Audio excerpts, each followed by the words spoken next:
didn't know until I just looked at it. Oh, okay. How exciting. Good evening. Linda, could you please give the invocation this evening? Dear Heavenly Father, who is and who was and who is to come, we gather tonight to conduct the affairs of this city. We trust you to cancel every plan, scheme, thought, or action of the enemy of our souls that is devised to thwart the goodness and prosperity that you have for us.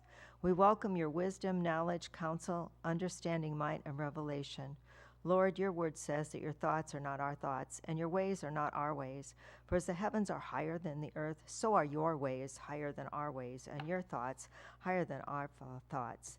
Therefore, may your ways and your thoughts take precedence this evening. Your word says, as the rain comes down and the snow from heaven, and does not return there, but waters the earth and makes it bring forth and bud, and that it may give seed to the sower and bread to the eater, so shall your word be that goes forth from your mouth. It shall not return to you void, but it shall accomplish what you please, and it shall prosper in the thing for which it was sent. Therefore, we receive your words for this city, for good and prosperity, your words to fulfill all of our need according to your riches and glory, your words to guard our city, and your words to restore the soul of this city, to make all crooked places straight, and for truth, righteousness, and justice to prevail, for violence to cease and peace to ensue. Most of all, that every false structure and foreign god would fall, and you would be the one and only God of this city, and all glory, honor, and praise would be to you. Amen. Amen. Thank you, Linda. Now we'll officially call this meeting to order. Madam Clerk, could you please take the roll? Mayor Miller, Here. Alderpersons Clem, Here. Monroe, Here. Simmons, Here. Parker, Here. Stacy, Here. Shadle, Here. Sanders, Here. and Sellers. Here. And if you could please stand for the Pledge of Allegiance, led by Alderman Simmons.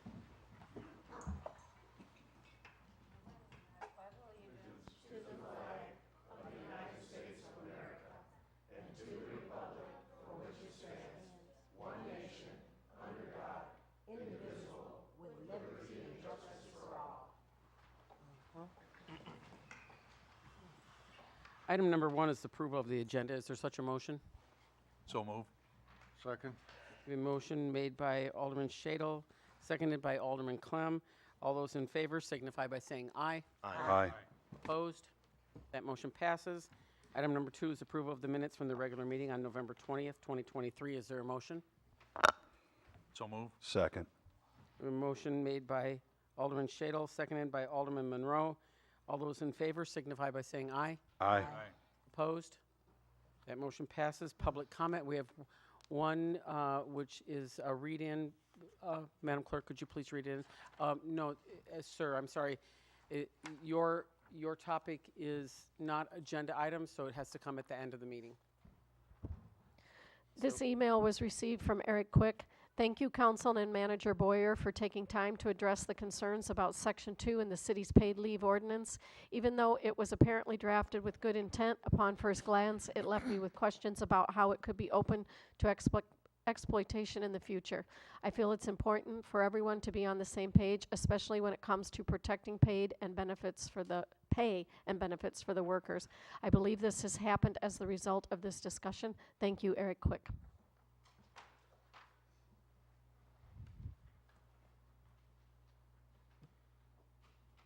That concludes public comments. Move on to item number 4, which is the consent agenda.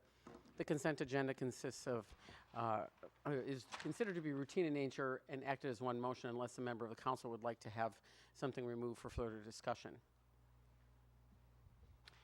The consent agenda consists of approving to receive and place on file the board and commission minutes from the police pension dated July 27th, 2023, fire pension August 29th, Zoning Board of Appeals, October 5th, Planning Commission, October 12th, Library Board, October 11th, Board of Fire and Police Commissioners, October 24th, the 2024 calendar of regular meetings matrix, the finance bills payable in the total of $3,525,253.58.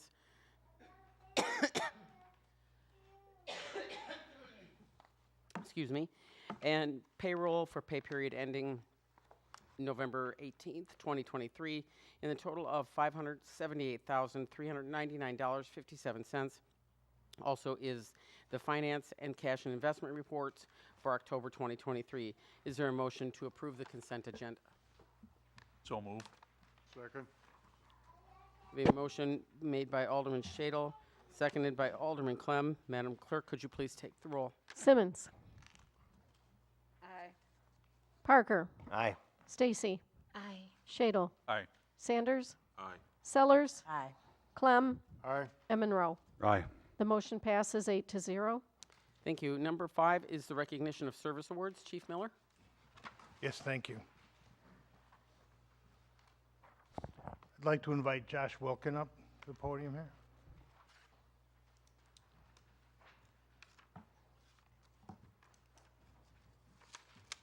It's my pleasure to introduce and recognize Josh Wilkin for 10 years of service to the fire department.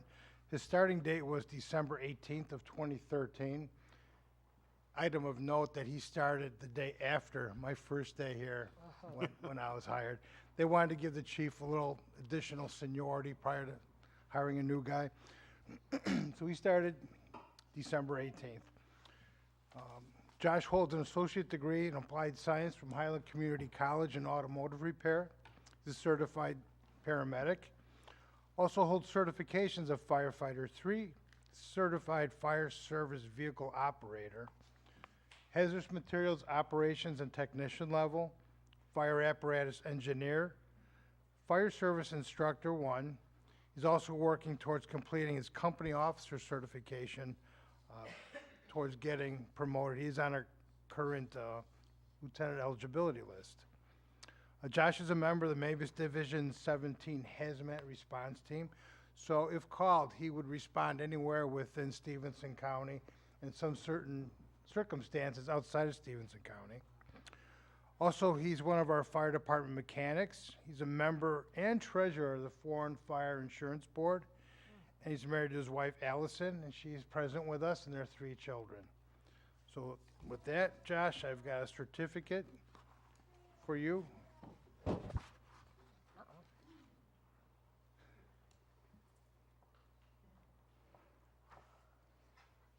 So when you go home, you can tuck it in these little corners that'll hold it in there. So, present this to you. Shake your hand. Congratulations. Thank you. And here's some.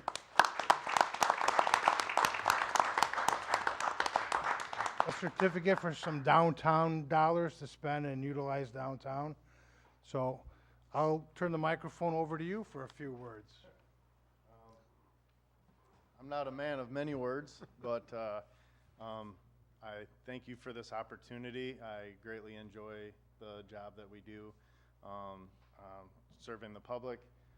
Thank you to my family for allowing me to be gone every third night for 24 hours, and then on occasion the 48 with as much overtime as we have. Big thanks to them for sticking around, and for my wife for holding the fort down. So thank you all. All right.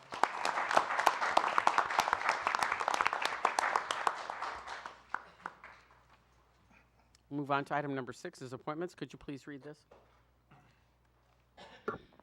Kevin Sutter to the Housing Authority to fulfill an unexpired term effective through October 31st, 2025. Is there a motion to approve? So moved. Second. Motion made by Alderman Parker, seconded by Alderman Shadle. Is there discussion? Madam Clerk, please take the, Alderman Stacy. Yes, how is it that she was chosen for that position? Like all boards and commissions, it's appointed by the mayor and approved by the council. She expressed interest, and there was an unexpired seat that came open. Okay. Madam Clerk, please take the roll. Simmons. Aye. Parker. Aye. Stacy. No. Shadle. Aye. Sanders. No. Sellers. No. Clem. Aye. and Monroe. Aye. Motion passes 5-3. And item number 7 is the second reading of ordinance 2023-53. Could you please read this? Appropriation ordinance fiscal year 2024, January 1 to December 31, 2024 for the city of Freeport. Manager Boyer. Thank you, Your Honor. Each city fund and department has been presented to the Finance Committee of the Whole at a series of 7 meetings that began on September 5th, 2023. We have various changes that have occurred since then. There was the GFP funding that was changed from $200,000 to $400,000. We also did a slight increase to the city levy amount due to the receipt of estimated equalized assessed value, corresponding increase to insurance expense in the general fund. Fire Department Safer Grant was removed as it was not received, and the Capital Equipment Fund increased for the following items: live scan software for the PD, drone for the police department, and vehicle for additional nuisance inspector. We also had an increase in the transfer to Capital Improvement Fund of $118,000 for purchase of a 5-yard dump truck. This would cover half the cost, as these types of vehicles take 2 years lead time. Library budget items have been adjusted due to the receipt of the EAV numbers, and the budget has been presented and accepted by the library board. Staff recommends the City Council adopt FY 2024 appropriations ordinance for the City of Freeport tonight. Thank you. Discussion? Madam Mayor, Alderman Clem? good explanation. I appreciate that, but I just want everybody to know that basically what this does is locks in the figures that are there for next year. And I believe you brought most of them up, except there's also some change in the finance department, some change in the community development department, some other big ticket items, but the funding that is there for Greater Downtown Freeport has yet to be totally worked out. Is that correct? I mean, you have a figure in, but there's... Yes, we're budgeting for $400,000, but we are currently working on an agreement with Greater Freeport Partnership to outline the mission and the direction of that organization. So I expect that there'll be additional details as that moves forward. Okay, I just basically really want everybody to understand that this was this is it. Here we go from here. So, thank you. I believe Alderman Stacy, did you? Madam Mayor? Yes, last I knew, we were giving Greater Freeport Partnership the $200,000. Now, tonight on the agenda, it's $400,000. When was that voted and accepted? We did first reading at the first reading in November. For the 400? I'm sorry, it must have been the second reading in November where that funding was changed. We're doing second reading now. Yes, I'm sorry. Yeah, the first reading is when we did that. For the 400 or for the? Yeah, yes.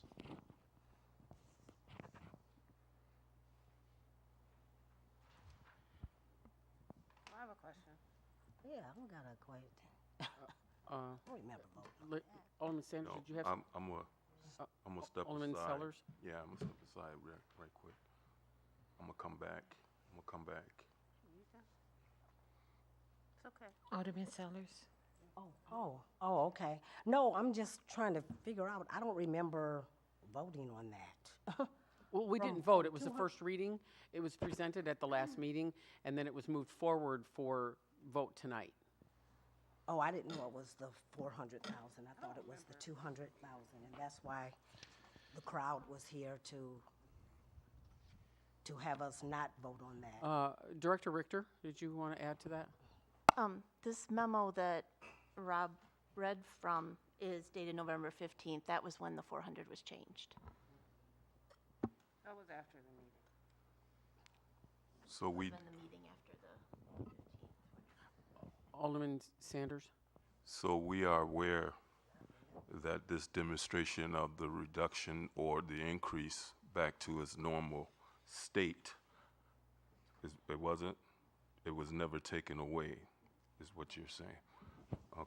Okay. So did we come to the conclusion on that second reading about the 400,000? Did we come back to the second reading on that? And we voted for that? No, that's what Take- tonight is, the That's second what reading. tonight is, okay, okay. If I could comment on that. Please.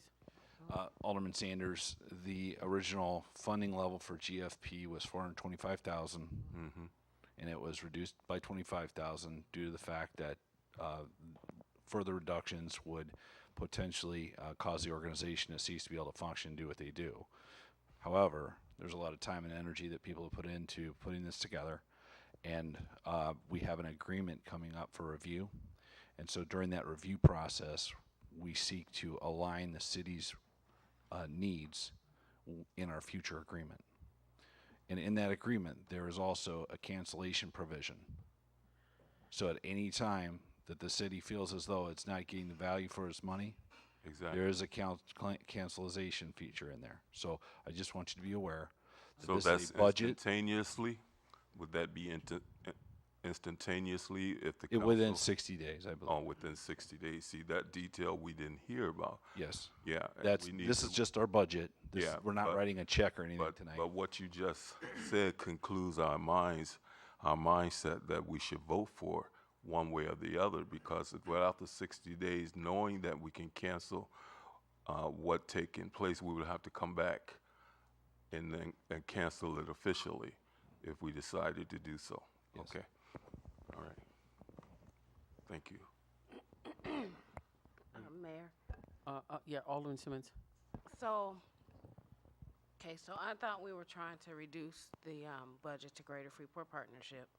If we are going back up to sticking with the 400,000 and only reducing it by 25,000, what guidelines have we requested from them in return? Like We are set- actually, I'm sorry. That's okay. We're in the process of working on that agreement. So in the next several weeks, I will bring something to you to review and get your input on. Attorney Zito?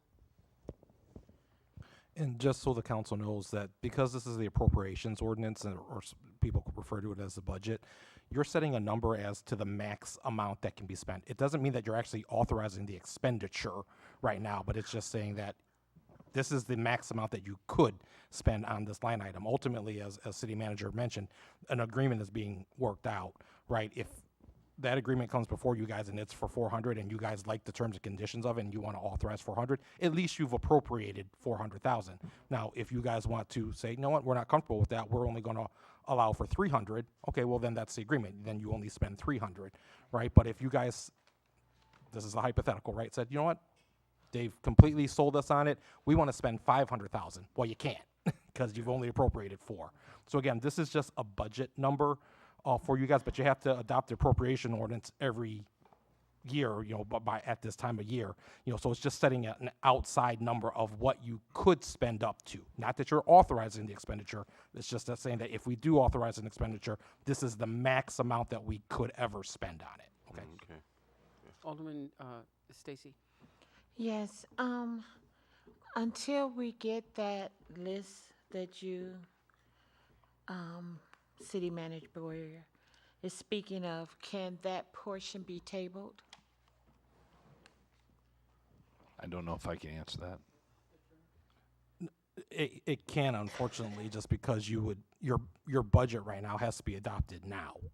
You know, so, you know, every municipality adopts their budgets, you know, based off of when their fiscal year is. There's a set time period for you to adopt your budget. Again, you're just setting an outside number. You're just kind of putting a placeholder saying, if we're going to spend on this item, whether it's GFP or buying a truck or whatever it is, we're just saying the max we're going to spend for this truck is $150,000. Down the road, you can decide, well, we don't want to buy the truck, or we're going to spend $80,000. We're only going to authorize an $80,000 truck.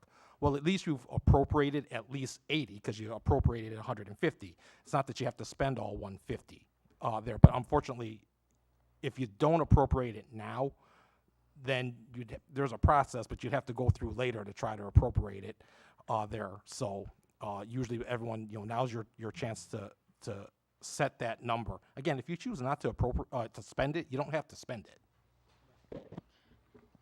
Alderman Stacy? Okay, I understand that. If we choose not to spend it, we don't have to spend it. But if we're not voting on it and we're not in agreement of the 400,000 mark, but we accept it as a council, even though we don't agree with it.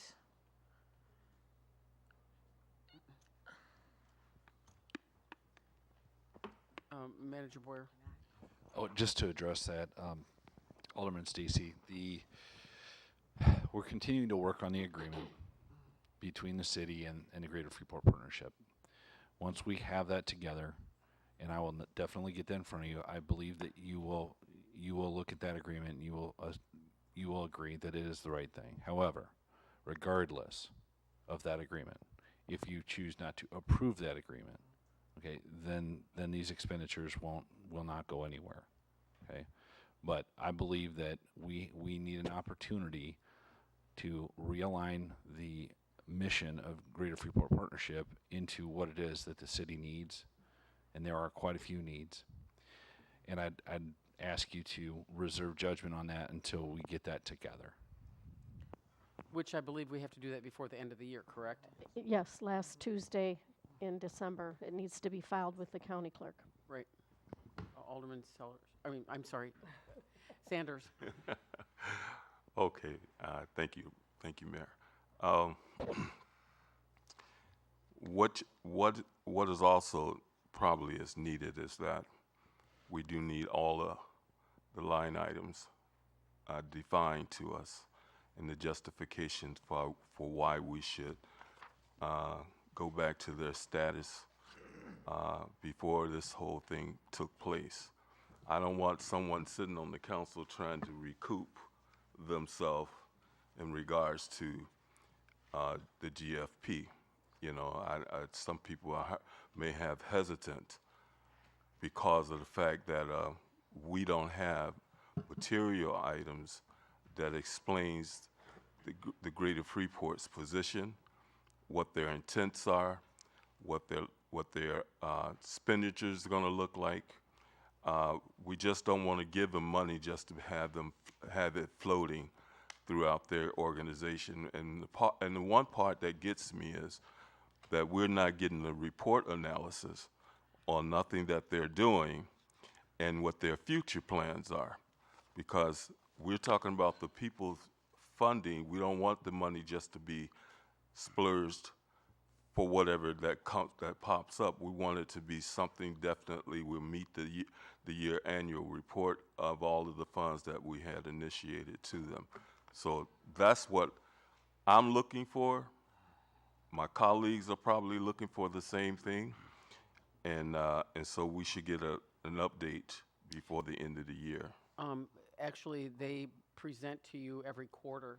Oh, do they? So, and during those quarterly presentations, that's the time for you to ask those questions. Yeah, sure, but now that I'm asking the questions, I still wanted to see that evidence of all of the things that we're talking about, even on today. And if we can get that before us, that'll help us be able to have a greater mindset of what their intents are. Yeah. I can definitely get that for you. Okay. Alderman Sanders.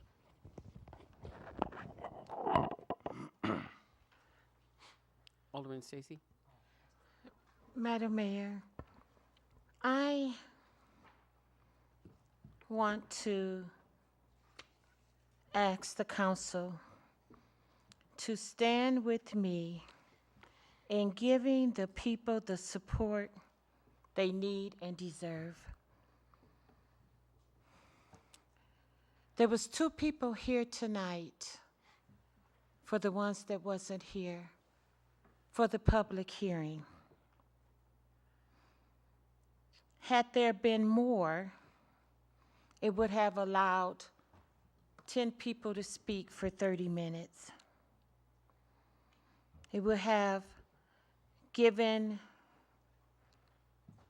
pleasure to say, well, we gave them a voice, we heard their concerns. It's an insult to the people to have such a meeting 30 minutes before we take a vote. You all, we are here for the people. And for future reference, I hope we can stand together and ask that it be arranged where the public hearing is 2 to 3 weeks in advance and not the same night as we're voting. I know that's how it's been done in the past, 10, 12 years? But we are the present. And I usually say, help me, help us. But tonight I'm saying, help us, help us. We are here for the people. They deserve the right and to be rushed. If there would have been 13 people, 3 or 4 would not have even been able to speak because time would have elapsed. I'm not asking you all to do more, but I'm just asking that it be in a greater timely manner so that the people are here and present and do have a true voice and can be heard, and we're not crunched for now is the time for this fiscal year. So again, to the council, help us, and make a difference. Thank you. Manager Boyer? We can absolutely do that next year.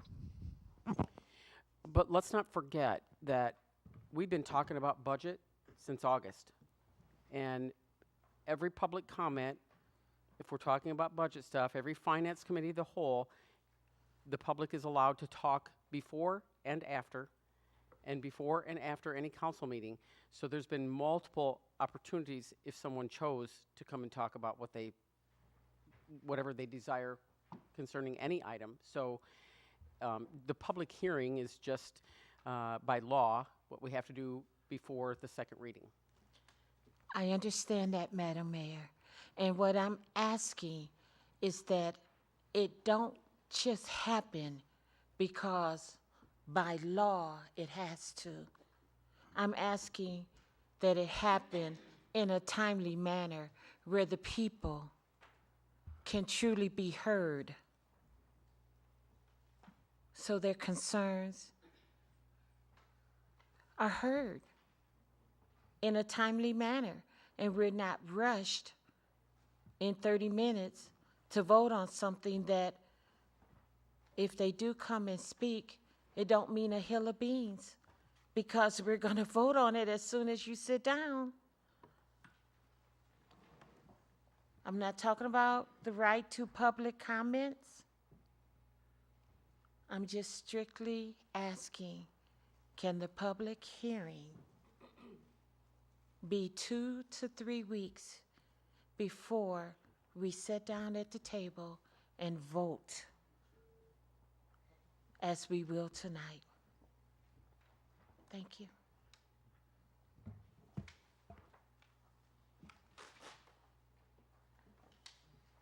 There's no more comment? Madam Clerk? One comment. Oh, I'm sorry, sure. I just wanted to know, when it says street improvement, is that also talking about the streets that we're putting on to add more streets, or, other talk we talked about going with streets? Is that number, or if this is just streets? This is just basic, I'm sorry, this is just basic streets. This isn't. This is Bernie's document. I haven't had a chance to get all the way through it.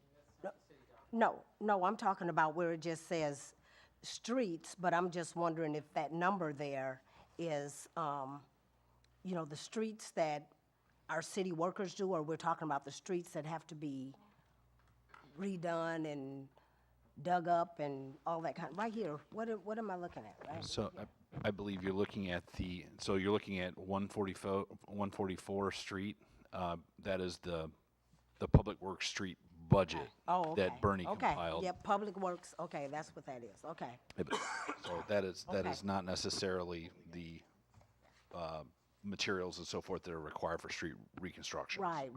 That's what I'm trying to say, reconstruction. Thank you. So that's not what that is, right? Right. Okay, thank you. Alderman Sellers, or Sanders. I apologize.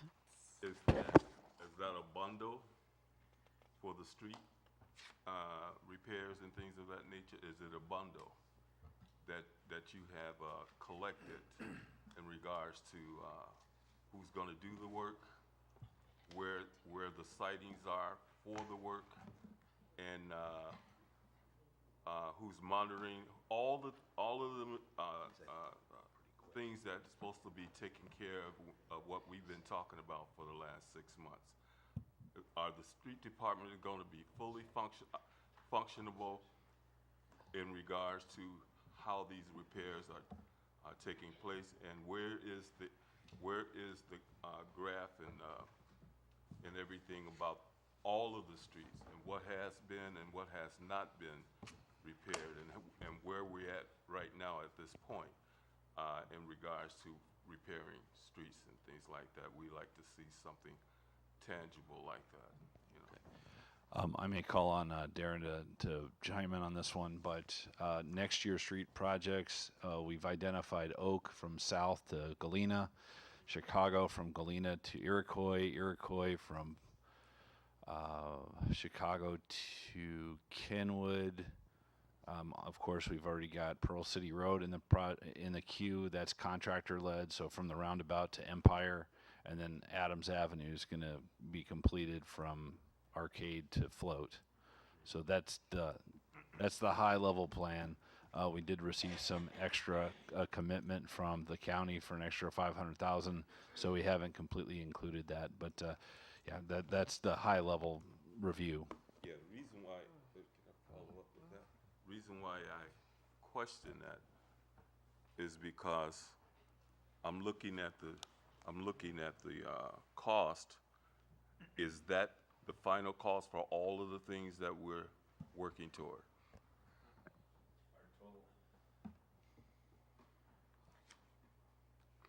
Total budget is $3 million for next year. So that was $1 million from general fund reserves and $2 million from a motor fuel tax account. Okay, So basically $3 million is what we plan to spend.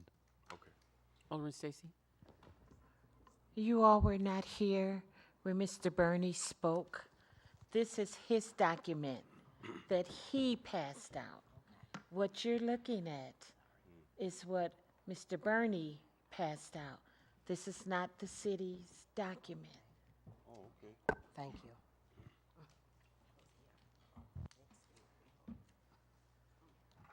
Okay, thank you. Madam Clerk, will you take the roll? Excuse me. Simmons,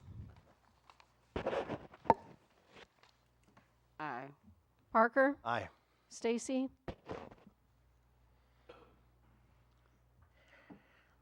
Aye. Shadle, Aye. Sanders, Aye. Sellers, Aye. Clem, Aye. and Monroe. No. The ordinance passes 7-1. Item number 8 is the second reading of ordinance 2023-54. Could you please read this? An ordinance for the levy and assessment of taxes for the fiscal year beginning January 1, 2024 and ending December 31, 2024 for the city of Freeport, county of Stevenson, and state of Illinois. Manager Boyer? Thank you, Your Honor. Annually, the City Council adopts a corporate levy to help finance city operations. We have received the estimated 2023 equalized assessed value from the county. The EAV has increased by $1,132,831 over the last year. Based on this information, the city's levy for 2023 paid in 2024 would be $2,837,000, an increase of $11,886. A house valued at $100,000 would see no increase in the city portion of their property tax bill as long as their assessed value has not increased. During the past 5 years, City Council has tried to keep the tax rate the same, and staff requests City Council to move this ordinance forward and approve it tonight at second reading. Any discussion? Alderman Monroe? Thank you, Madam Mayor. You know, one of the big things that I've noticed as we go through, so the taxes are pretty much heavily weighted on the western side of Highway 26. We've never really addressed that issue. I know that we've got quite a few landlords who own properties across the city who are collecting significantly higher monthly rents. We've never applied that tax burden to that income.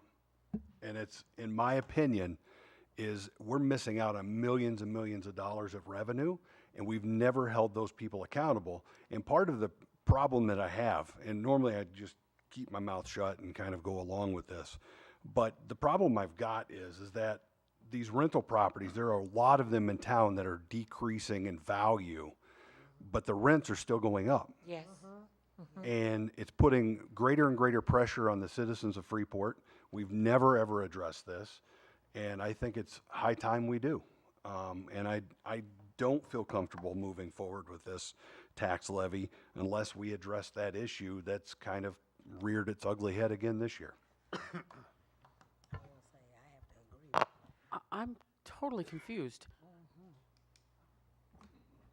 We're talking about the tax levy. So if you have a house that's valued at $26,000 and they're collecting $1,100 a month in rent, is that house really worth $26,000? There's a huge discrepancy with that. I know, but what is that? How does the city do that? We don't determine the assessments.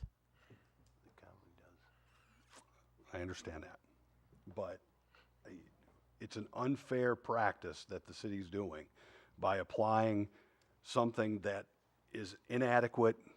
And really, if we look at it across the city, you know, we have to look out for our citizens, and we have to hold these values, these property values. I mean, if you're getting $1,100 a month in rent, your property is worth way more than $15,000 or $20,000 or $26,000 or $27,000. The people that live in the city who own properties are being overburdened with these costs, and the rental properties are not being taxed appropriately. And I have a problem with applying a levy on a tax that's not fair to the entire population of the city of Freeport. So then what's your proposal on addressing Freeport assessor? Because it's out of your county. It's a Freeport assessor issue, not a city council issue. Yeah. How do you? I don't know. I don't know how we fix that because we don't have the control of that. What we have a control of is the levy and the assessment, that what we're charging. Maybe somebody else has got the answer. I don't. Oh, go ahead. Are you saying that we have no control over these landlords? That No, I'm saying their assessed property, their property, what it's assessed at. We have no control over that. Yes, but like we're not holding the landlords accountable.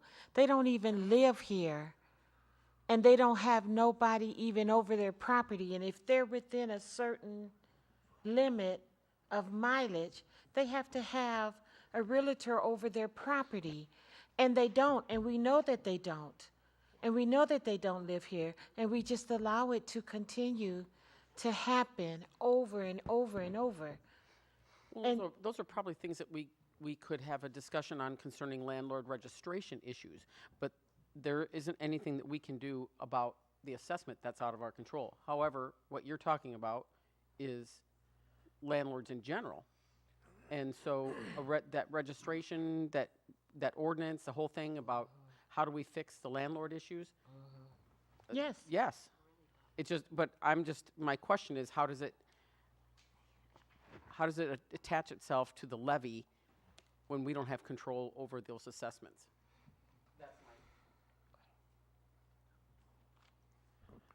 Madam Mayor?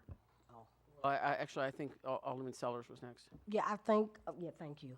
I think that the assessed value, doesn't that also, the number that they use, it comes from the county? They get a number from somewhere that's what they use to assess the value. Exactly. I can't, because I was on township and I kind of remember something. So I just think that maybe until we can get an understanding of this, you know, because I totally agree with you, that, you know, we're getting ripped off. You know, the city is getting ripped off big time. But I do think that maybe we should get a better understanding of how that goes before we vote on something that we really don't know how it's run. I mean, that's how I would like to do it with me. Director Richter? Thank you. I'd just like to add just a couple things. The value of homes in Freeport Township is calculated by township assessor. And that gets forwarded over the county, and the county bills us for all of our property taxes. But the other thing I'd like to point out, though, too, is that living in your own house, you get an owner-occupied exemption. Rental properties should not get that. So they do pay a little bit more. I can't approach to the level that you're thinking of, but there is that that I want to put out there. But the tax levy needs to be passed before the end of the month, before the last Tuesday of the month. Imperative that is done. These dollars go to pay our pension obligation bonds, and so I just wanted to make sure you knew that. Manager Boyer? I'd just like to chime in and say that the conversation regarding assessed values is an important one we need to have, but this particular ordinance, this is maybe not the most timeliest potential for discussion on this point, just because it may involve more fact-finding and things, and it's not really tying our hands. We're just carrying forward the existing levy from last year, so it's no major changes or anything from last year. So a longer conversation can be had. However, this is not the appropriate time for it. Alderman Sanders? When would it be the appropriate time to start the analysis of how the township assessors are using whatever mechanism tool that they're governed with or instructed with to make these assessments in particular demographic areas, and how do they come up with the amount of the assessment? What gives them the numbers that explain to us why these assessed values are placed in certain demographics? So we need to know that. We have to explore more so and integrate ourselves more so into the township assessment office and get more detail. I believe knowledge will help us understand the process of what they're going through and how they determine their final results of everybody's assessment. Manager Boyer? I'd be happy to take lead on that, and we can move forward expeditiously. I would say I'd at least give me till the end of the week to contact the county to get some information together, and then we could have an informational presentation so everybody will be on the same page and understand how it all is working and coming together. Yeah. Yes, sir. Yeah. Okay. Thank you. But please remember, Alderman Sanders, that's a total different elected official position, and we don't govern that. Okay. But your thoughts are correct. It's just we have to know what lane we're in. Well, what worries me and concerns me is that we're sitting here talking about an ordinance that we don't have no jurisdiction of.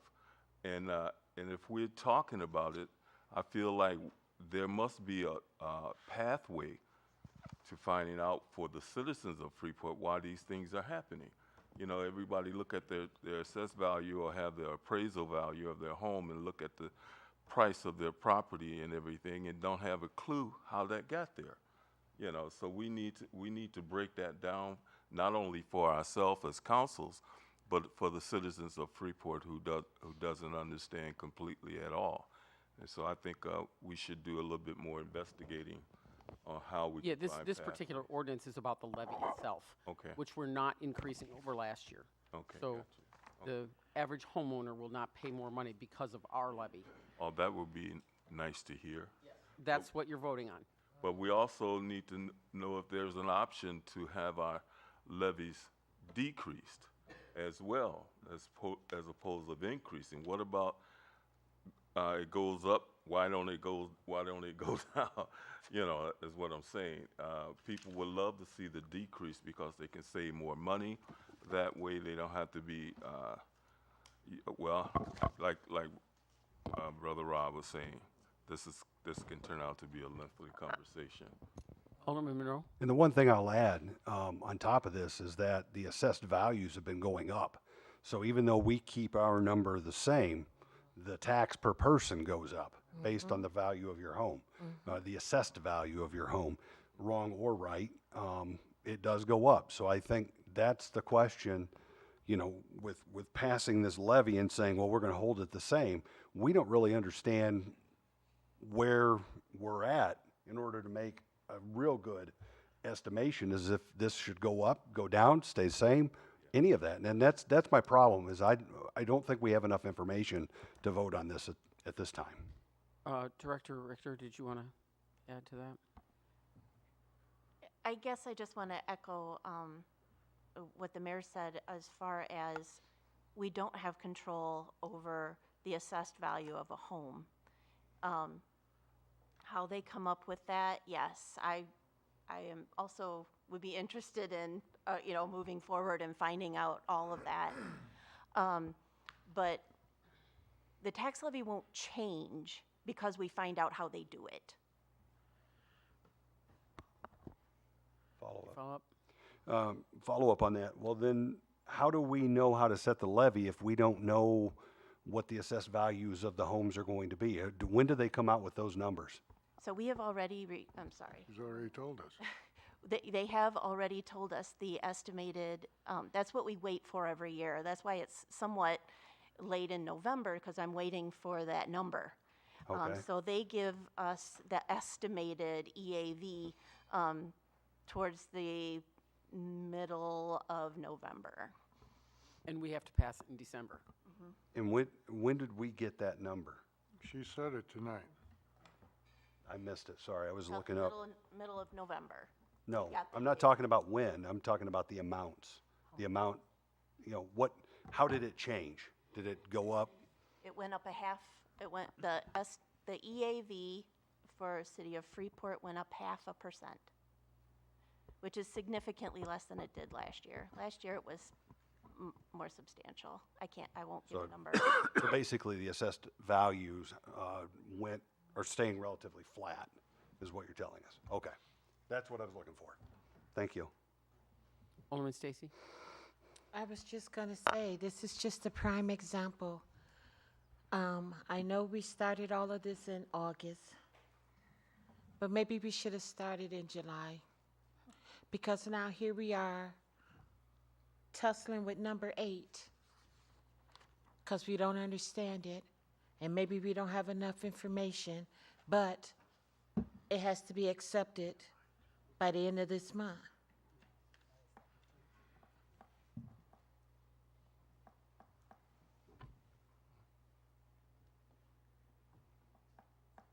Yeah,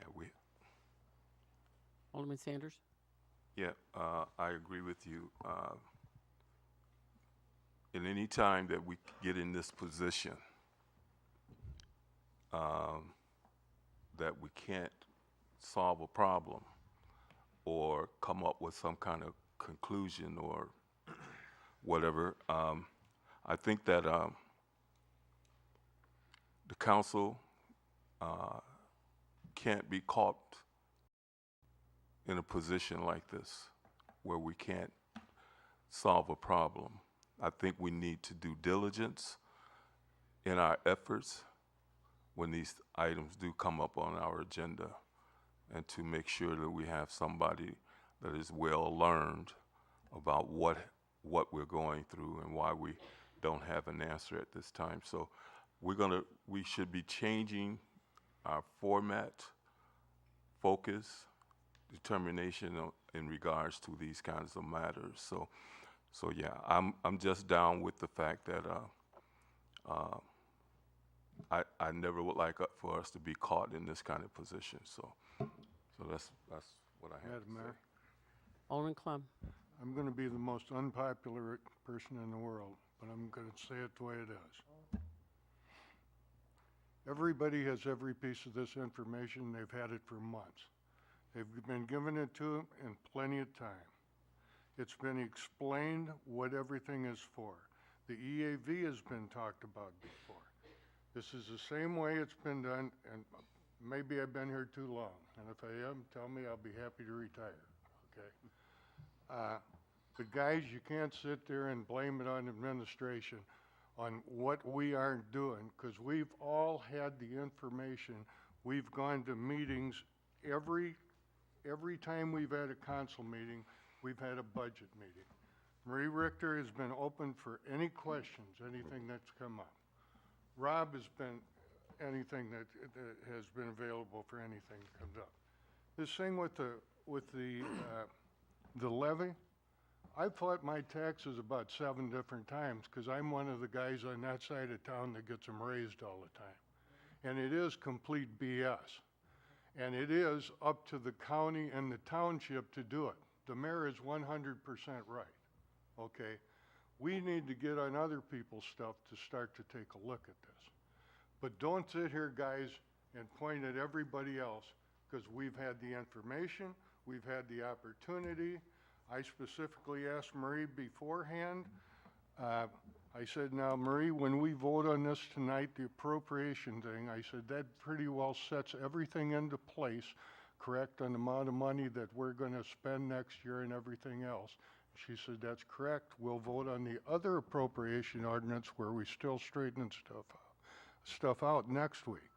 So that's the reason I brought this up beforehand and said, guys, tonight, when we vote on this, this pretty well locks everything into place. So I'm sorry, but that's my spiel, and I'd like to call a vote. Madam Clerk, would you please take the roll on ordinance 2023-54 for the levy? Simmons.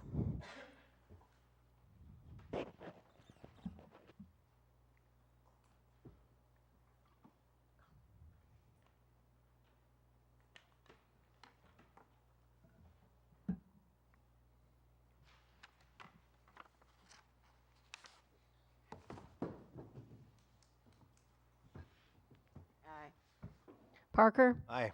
Stacy? No. Shadle? Aye. Sanders? No. Sellers? Aye. Clem? Aye. And Monroe. Aye. Currently, the vote is 6-2, which is enough to pass the ordinance. Item number 9 is second reading of ordinance 2023-55. Could you please read this? An ordinance for the levy and assessment of taxes for the fiscal year beginning January 1, 2024 and ending December 31, 2024 for the Public Library of City of Freeport, County of Stevenson, and State of Illinois. Thank you. Manager Boyer. Thank you, Your Honor. City Council adopts a separate levy for the library operation each year. The council also tries to maintain the same tax rate year after year. We have received the estimated 2023 EAV from the county. The EAV has increased by $1,132,831 over the last year. Based on this information, the library's levy for 2023 would be $1,011,500. The library will see an increase of $9,936.73 in their corporate levy. However, their request for Medicare Illinois Municipal Retirement Fund, unemployment, and liability insurance will be reduced this year in order to spend down prior receipts in these areas. A house valued at $100,000 would see a slight increase in the library portion of would see a slight decrease in the library portion of their tax bill. Questions? Madam Clerk, please take the roll. Simmons. Aye. Parker. Aye. Stacy. Aye. Shadle. Aye. Sanders. Aye. Sellers. Aye. Clem. Aye. And Monroe. Aye. The ordinance passes 8-0. Item number 10 is a motion to abate the real estate property or the real estate tax levies for repayment of general obligation bonds. There are several of those. Madam Clerk, could you just read them all? Ordinance 2023-56. to abate the 2023 real estate tax levy for the repayment of the general obligation bond series 2013A. Ordinance 2023-57 to abate the 2023 real estate tax levy for the repayment of the general obligation bond series 2014A. Ordinance 2023-58 to abate the 2023 real estate tax levy for the repayment of the general obligation bond series 2014B. Ordinance 2023-59 is to abate the 2023 real estate tax levy for the repayment of the general obligation bonds series 2015A. Ordinance 2023-60 is to abate the 2023 real estate tax levy for the repayment of the general obligation bonds series 2016. Ordinance 2023-61 abates the 2023 real estate tax levy for the repayment of the general obligation bonds series 2018. Ordinance 2023-62 abates the 2023 real estate tax levy for the repayment of the general obligation bonds series 2019A. Ordinance 2023-63 abates the 2023 real estate tax levy for the repayment of the general obligation bonds series 2020. Ordinance 2023-64 abates the 2023 real estate tax levy for the repayment of the general obligation bonds series 2021. And Ordinance 2023-65 abates the 2023 real estate tax levy for the repayment of the general obligation bonds series 2022. Thank you. Any discussion? Madam Clerk, please take the roll. Simmons.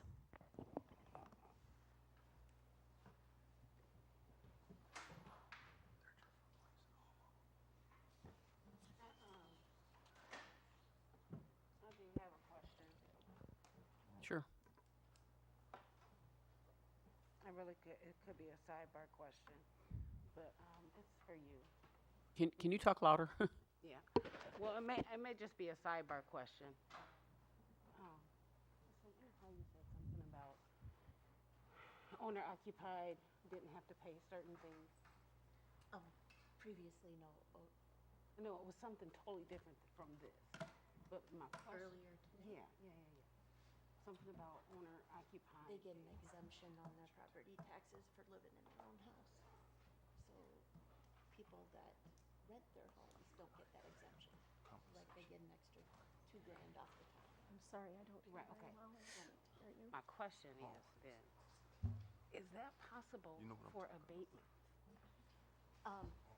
No. It's Like a one-off? It's not the same thing.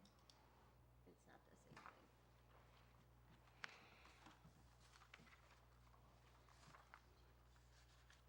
I can't vote yet. I have more questions, but I don't want to hold up the meeting, so I'll just say no. Well, is there questions that you, like, do you understand what the abatement is for? Yeah, I understand it. Okay, so if you vote no, that means you want those amounts to go onto the property tax. I understand what it Okay. says. Yeah, I understand what it says. I'm not, I can't say yes or no right now. I have questions before we take a roll.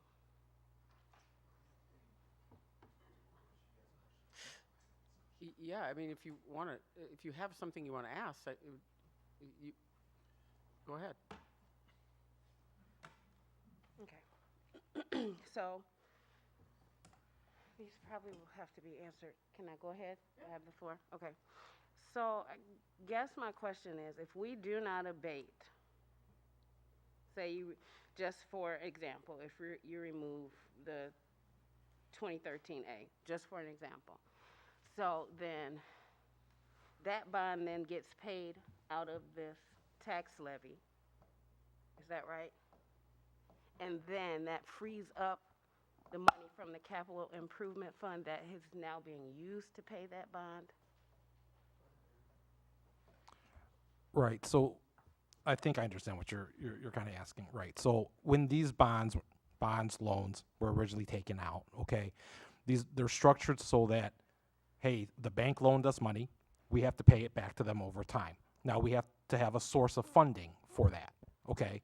So some of the bonds, sometimes the source of funding could be the community can pledge sales tax. They can pledge capital improvement money. They can pledge. They'll have a source of funding that is pledge to pay the yearly debt service that's owed on that. But the bank says, well, I want collateral. I want a security blanket. What if you don't have enough money in whatever that pledge fund is? Okay, so the security blanket is that in the event you don't have enough money from these other pledge sources, you guys will impose a property tax on the people. Because either way, the bank is going to make sure that they get their money back. But every year that you actually do have enough money from those pledge sources, so you use that pledge money to pay the bond payments each year, but then you don't want to go and tax the people, right? Because you had enough money, right? So why would you raise their taxes and create an additional burden on the property tax owner? And now you just have this extra money, that can only be used to pay on the bond anyways, right? So it's really meant to be a safety. That's why every year you abate and say, don't actually go and levy these taxes on the people because we had enough from the pledge revenue sources. Again, so we don't want to trigger that safety net. Right, I get that. And I understand that. So the levy can only be used for that. But where it's coming from now can be used for other things such as roads. Is that right? Like where the loan is being paid from is not specifically for that, whereas this levy is. So if you did not abate, then you pay the bond with that. Mm-hmm. Then that leaves capital improvement money to then put towards roads without charging people more, because this is already something that's been passed and approved. I understand the thinking, the path that you're going down. I think it would probably, most likely, I haven't seen all these bond documents because they predate me, but I would guess that they would probably violate our terms of our loan with them, that, because it's the pledge money is what was pledged as the source. So if you have that money, you're supposed to pull it from that pledge source to go pay for it. Right, because the bonds will typically be written to say, if you have capital improvement money, you have to use that money to pay my bond. If you don't have enough capital improvement money, now you got to go and impose the tax, my safety net. I'm just going to trigger my safety net and tax the people. So the follow-up. So these were never intended to be collected. Correct, it's a Sort safety of net. like a security deposit. It's I mean, yeah, it's collateral. It's just in case. Right. But I had a community that forgot to abate taxes, even though they had enough money. They paid the bonds with the pledge source, but they forgot to abate one year. It ended up being a mess where they had to go and try to refund every single property owner and cut however many checks to refund that money that they should have abated. But they forgot to. It was a mistake. It was an honest mistake. But right, you're right. This money is not intended to be levied if you don't have to. That makes sense. Thank you. Thanks for the question, too. I didn't understand it. You ready to cast a vote? Yeah. Madam Clerk, please take the roll. Simmons, Aye. Parker, Aye. Stacy, Aye. Shadle, Aye. Sanders, Aye. Sellers, Aye. Clem, Aye. and Monroe. The 10 ordinances are adopted 8-0. Thank you. Item number 11 is the second reading of ordinance 2023-66. Could you please read this? Ordinance regarding the Illinois Paid Leave for All Workers Act for the City of Freeport. Thank you. Manager Boyer?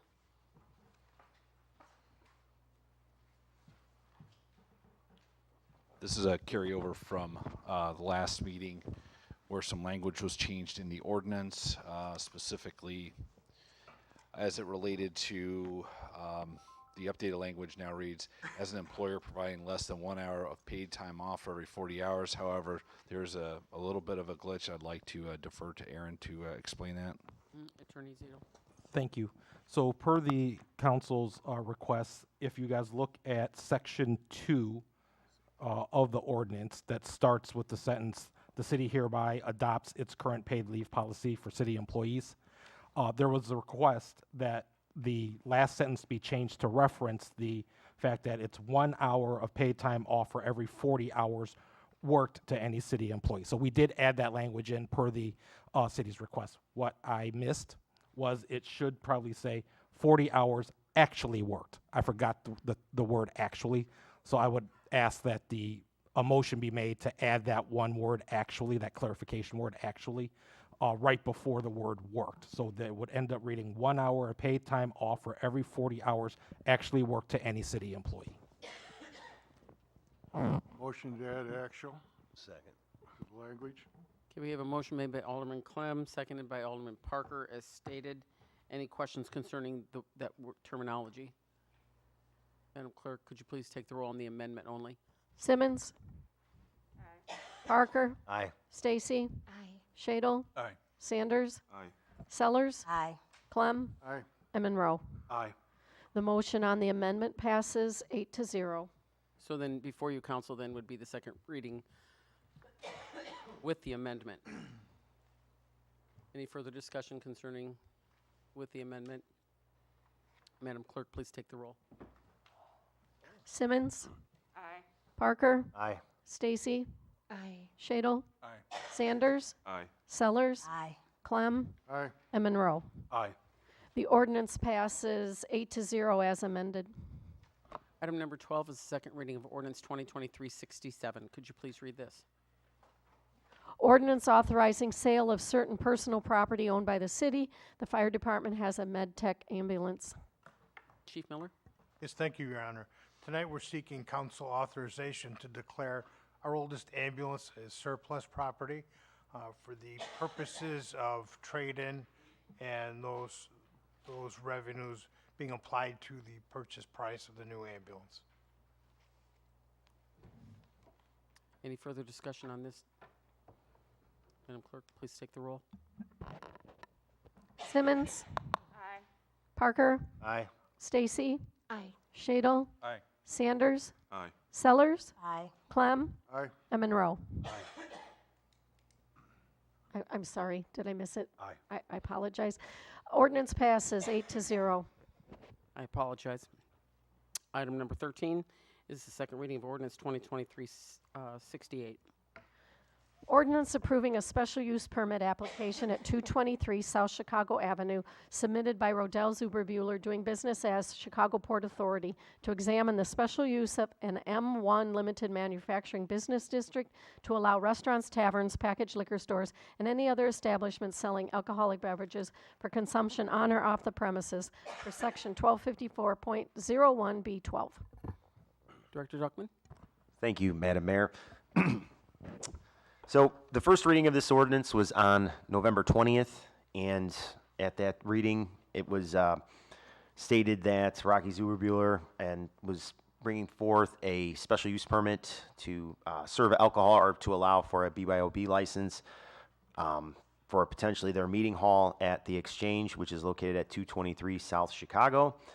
It was stated at that time that on November 2nd, the City of Freeport Zoning Board of Appeals recommended approval by a vote of 6 yeas, 0 nays, and 1 abstention. And on November 9th of 2023, the Planning Commission recommended approval by a vote of 6 yeas, 0 nays, and 1 abstention. So in line with this information, in line with the Zoning Board of Appeals and Planning Commission, staff recommends approval of the petitioner's request. Any further discussion, council? Madam Clerk, please take the roll. Simmons. Aye. Parker. Aye. Stacy. Aye. Shadle. Aye. Sanders. Aye. Sellers. Aye. Clem. Aye. Monroe. Aye. The ordinance passes 8-0. And item number 14 is the second reading of ordinance 2023-69. Could you please read that?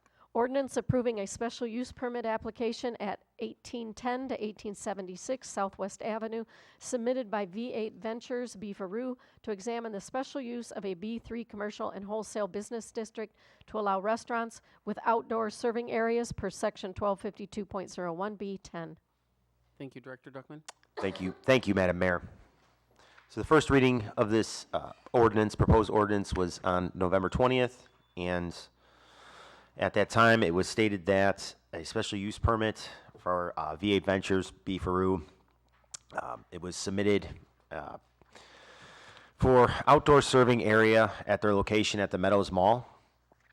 And it was stated that on November 2nd of 2023, the City of Freeport Zoning Board of Appeals recommended approval by a vote of 7 yeas, 0 nays, and 0 abstentions. And that on November 9th, the Planning Commission recommended approval by a vote of 6 yeas, 0 nays, and 1 abstention. So in line with the Zoning Board of Appeals and the Planning Commission, staff recommends approval of the petitioner's request. Thank you. Further discussion, council? Madam Clerk, please take the, oh, I'm sorry, Alderman Simmons? Quick. Oh, go ahead. So I just was wondering, how did this come about? Like, you just randomly say, hey, we want to check out Freeport. Was this due to efforts of the partnership? Like, what? I think there was a combined effort, certainly. I mean, I don't want to speak to it, but I think there was certainly a combined effort from different sources. Sure. You don't know, though? Yeah, I don't know all the conversations that happened. I process the permits. You know, I'm not a big into gossip, so sorry. No, I wasn't asking for gossip. I was just. I understand your point. You know, like, what if it was GFP reaching out and saying, hey, check out Freeport, or if Beefaroo said, hey, we get a lot of business in this area code, let's see this area. You know, just what brought it, I just wondered. I personally think Victor Baton, the developer of the Meadows, is the charge behind that. Madam Mayor. Yes. Alderman Clem? Also, there's a lot of local investors involved in this that are business owners here in town, and it'll be a great asset to Freeport. Alderman Monroe? Do we know where in the Meadows Mall it's going, that general? We do, and I can provide a map for you, but it's essentially, it would be north of where the dog park is now. It's in that parking lot. Okay. And that's where they're proposing it. I don't have the building permit yet, but that's where they're talking about putting it. Thank you. Alderman Sanders? Can the council get a view of the application permit? Sure, we can provide it's a special use permit right now. We don't have there's no building permits yet, but Yeah, certainly. because within it, I'd like to see what kind of detailed information Sure. that precipitated this kind of move with them, with Freeport in mind, to establish themselves here. Because you're saying that there's a lot of investors well, that's what I'm hearing, you know, Yeah. investor group companies and things like that. And I like to see a listing of all of those sponsors or investors who are dedicated. I don't know. Is that I think that you could, what I think you could do is find out through your own research who the LLC is. He can do his own research on that.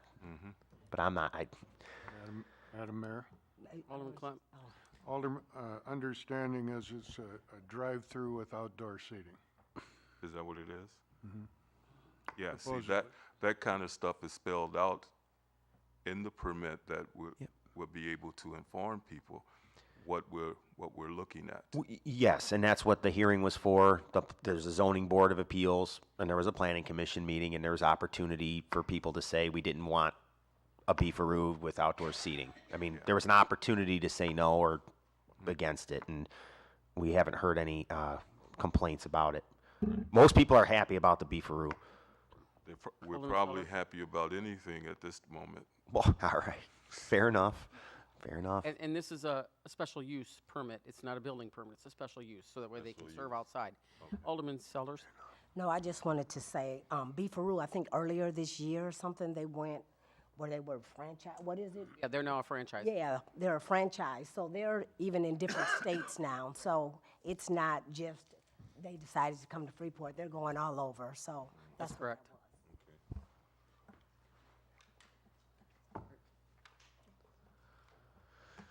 Madam Clerk, could you please take the roll? Simmons. Aye. Parker. Aye. Stacy. Aye. Shadle. Aye. Sanders. Aye. Sellers. Aye. Clem. Aye. Monroe. Aye. Ordinance passes 8-0. Item number 15 is the second reading of ordinance 2023-70. Ordinance approving a variance application at 2575 South Walnut Road submitted by Freeport Solar North to examine the variance application to seek relief from Section 1477.08D. No additional overhead power lines shall be permitted to be installed. If additional power lines are needed for grid connection, the installation shall be underground only for mid to large-scale ground-mounted solar systems. Thank you, Dr. Duckman. Thank you, Madam Mayor. The first reading of this ordinance was on November 20th, and at that time, what was being discussed is that we have a landfill on Walnut Road, and there's actually two parcels there with two addresses, but they're adjoining. So for this particular variation ordinance, we're talking about the north parcel, and what was discussed at that time, and nothing has changed, is that we have a solar company, a developer looking to put solar at our landfill, and due to the nature of the landfill, it's not a good idea to trench underground electric in a landfill. So our ordinance does not allow for overhead electric, and essentially without this variation, the developer would not be able to install and build their large-scale solar energy system. So with that in mind, staff did receive on November 2nd, which was the Zoning Board of Appeals, we received from Fairgram, we received a report basically stating why this is necessary, kind of reiterating in more detail what I had stated earlier. And at that ZBA meeting on November 2nd, it was recommended for approval by a vote of 4 yeas, 0 nays, and 3 abstentions. And the Planning Commission recommended approval by a vote of 6 yeas, 0 nays, and 1 abstention. So in line with the Zoning Board of Appeals and Planning Commission, staff is recommending approval of this ordinance. Alderman Sanders? Yes, Mr. Duckman. How many agencies are involved in this permit option or whatever they're trying to develop out there? How many other agencies that are out there that are looking at this with a great deal of concern, because the voting that took place does not spell out a good thought out process. And so I'm just curious and concerned, who's looking at this and to make any discoveries, old discoveries, and the hazard that it can deal with, that it has involved in it. And so how do they come up with the analysis that they came up with to make such a statement that they're making, and the people of the city of Freeport? But this is county, am I correct? No, this is a city of Freeport land. This is city of Freeport, okay. And just to making sure that the citizens of Freeport are aware of what's going on when they start to dig and drill and all these other kind of aspects, if it happens to come to that. Now, I'm just concerned about all of this is because this is in my ward, and Sure. And so I want to be able to make sure that I can talk to these agencies and get with them on the programs, about these programs that they're anticipating installing with the city here in Freeport. Well, I mean, for this is special use permit, which is just going to allow for the developer to use overhead electric installation versus underground. So there is no building permit actually submitted yet to really dive into that. Okay. So that's what we're voting on now, is for the developer to use overhead electric as opposed to underground electric. Okay. Okay. Yeah, that's a big major feat right there. Yeah. Alderman Monroe? Thank you, Mayor. This is more of a statement than a question. You know, the issues with solar panels are many. They're unsightly. I drove around the county in the last couple days, and they're everywhere now. I mean, they're popping up all over the county. The return on the investment isn't the best, and without government funding, they wouldn't be worth the value of putting them in. This is one of the few places, and I'll say that before I say this, I think this is one of the few places makes sense to put them in because you're not destroying any habitat, you're not destroying trees, greenery, all of the positives that come with farmland and others. This land is not being used for anything else and won't be used for anything else, so it makes it a much easier decision. If this were anywhere else in the city, I would have a much harder time with this, but I do think that the technology is still not caught up to where it needs to be. And I just want to make sure that we have a plan that if they're damaged with storms or whatever else it may be, which we do get a lot of around here, heavy, strong winds, things like that, that they're taken care of. The grass is kept clean because right now the landfill looks very nice. So for being a landfill. Sure. Now I'll leave it at that. There's no further discussion? Stacy? So there is stipulations already drawn up as far as the grounds being kept and not like over there on the east side by the water plant? Correct. I mean, we do not have a permit submitted yet, and there will also be a town hall meeting as part of this. I know several people here attended the town hall meeting for the last solar permit that we went through. So we're not at that part yet, but yes, ground maintenance would be part of that eventual permit. Alderman Sanders? Yeah, who are the recipients of this solar plant or development that they're trying to create? Who are the recipients of those? It's a lease agreement. I mean, that's the simplest way to understand it. It's a lease. Yeah, that will be utilized by the whole city of Freeport. The city would be getting is the lessor to the solar company, the developer. Yeah, but that doesn't explain to me how does it service the city of Freeport? Income, monthly revenue. Okay, because we need to see more details on this. Is how is it going to be administered? Who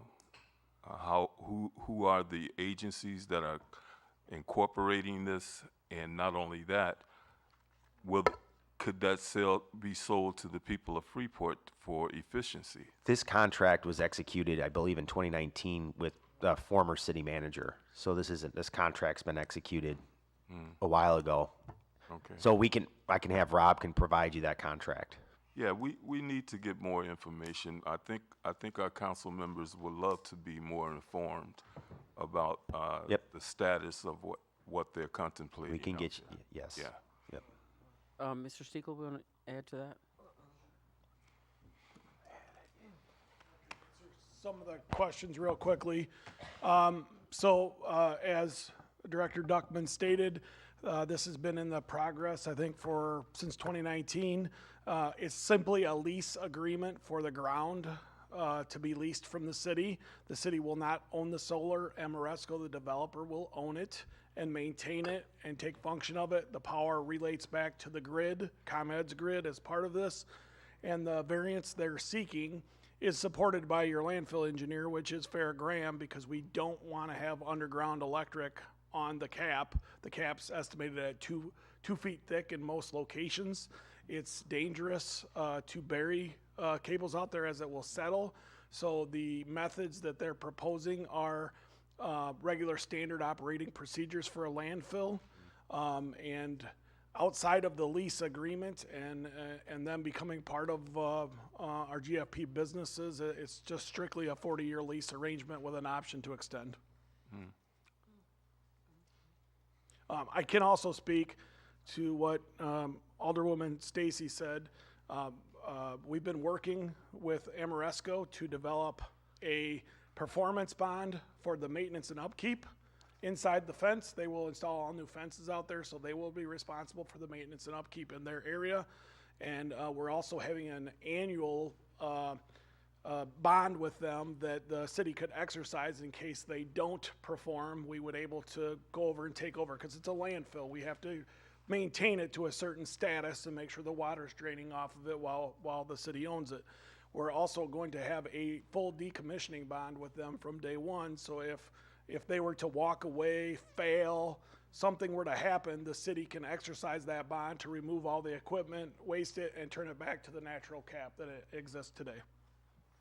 Will ComEd be subsidizing for the solar as investors or no, the ComEd's on board with utility energy credits, but basically the money that came to fund this project is private development, and it's considered a brownfield site because of the landfill, and they received some money from, I believe, the state as a part of a Brownsfield with the equipment. I won't speak exact numbers, but I believe just the equipment that they're putting out there is about a $7 million investment. Okay. Well, following through with this, the residuals that ComEd is collecting from the solar panel, is that what I'm hearing?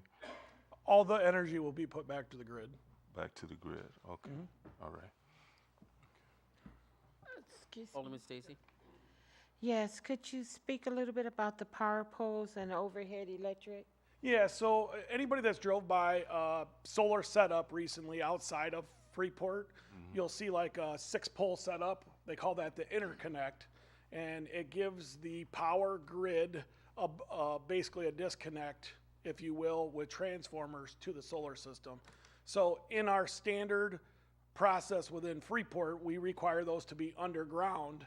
In this particular situation, where I would agree we should keep them underground, this is what the true variance is meant for in the city of Freeport and the codes. It's not attainable at this site.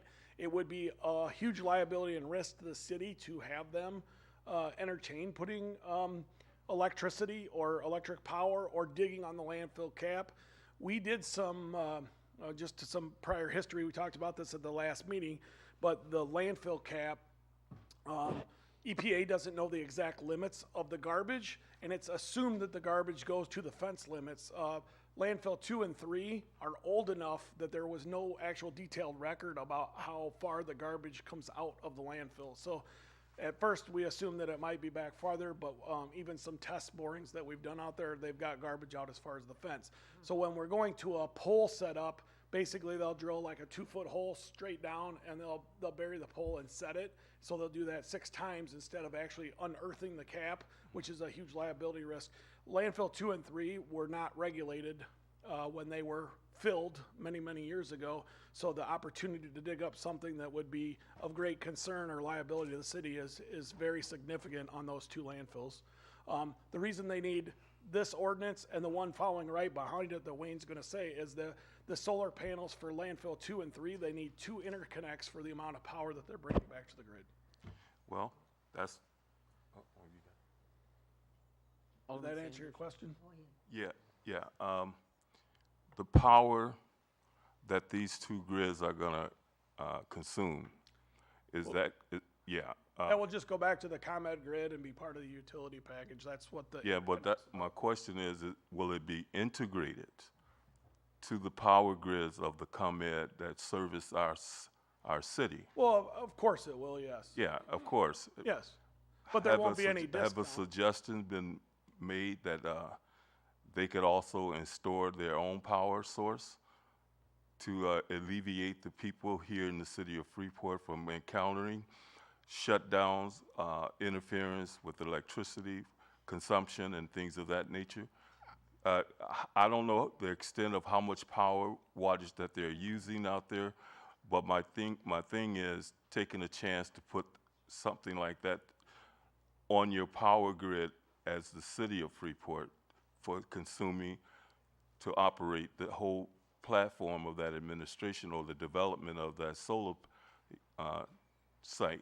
I'm assuming that site will not provide enough power for the city of Freeport. It's just be a supplemental source back to the grid as what most of these sites are. So yeah, well, that's what I wanted to know. I just wanted to make sure that the consumption from the citizens of Freeport is not interrupted. It should not be. That's what the interconnect's all about. Okay, all right. Thank you. Alderman Sellers, did you have something?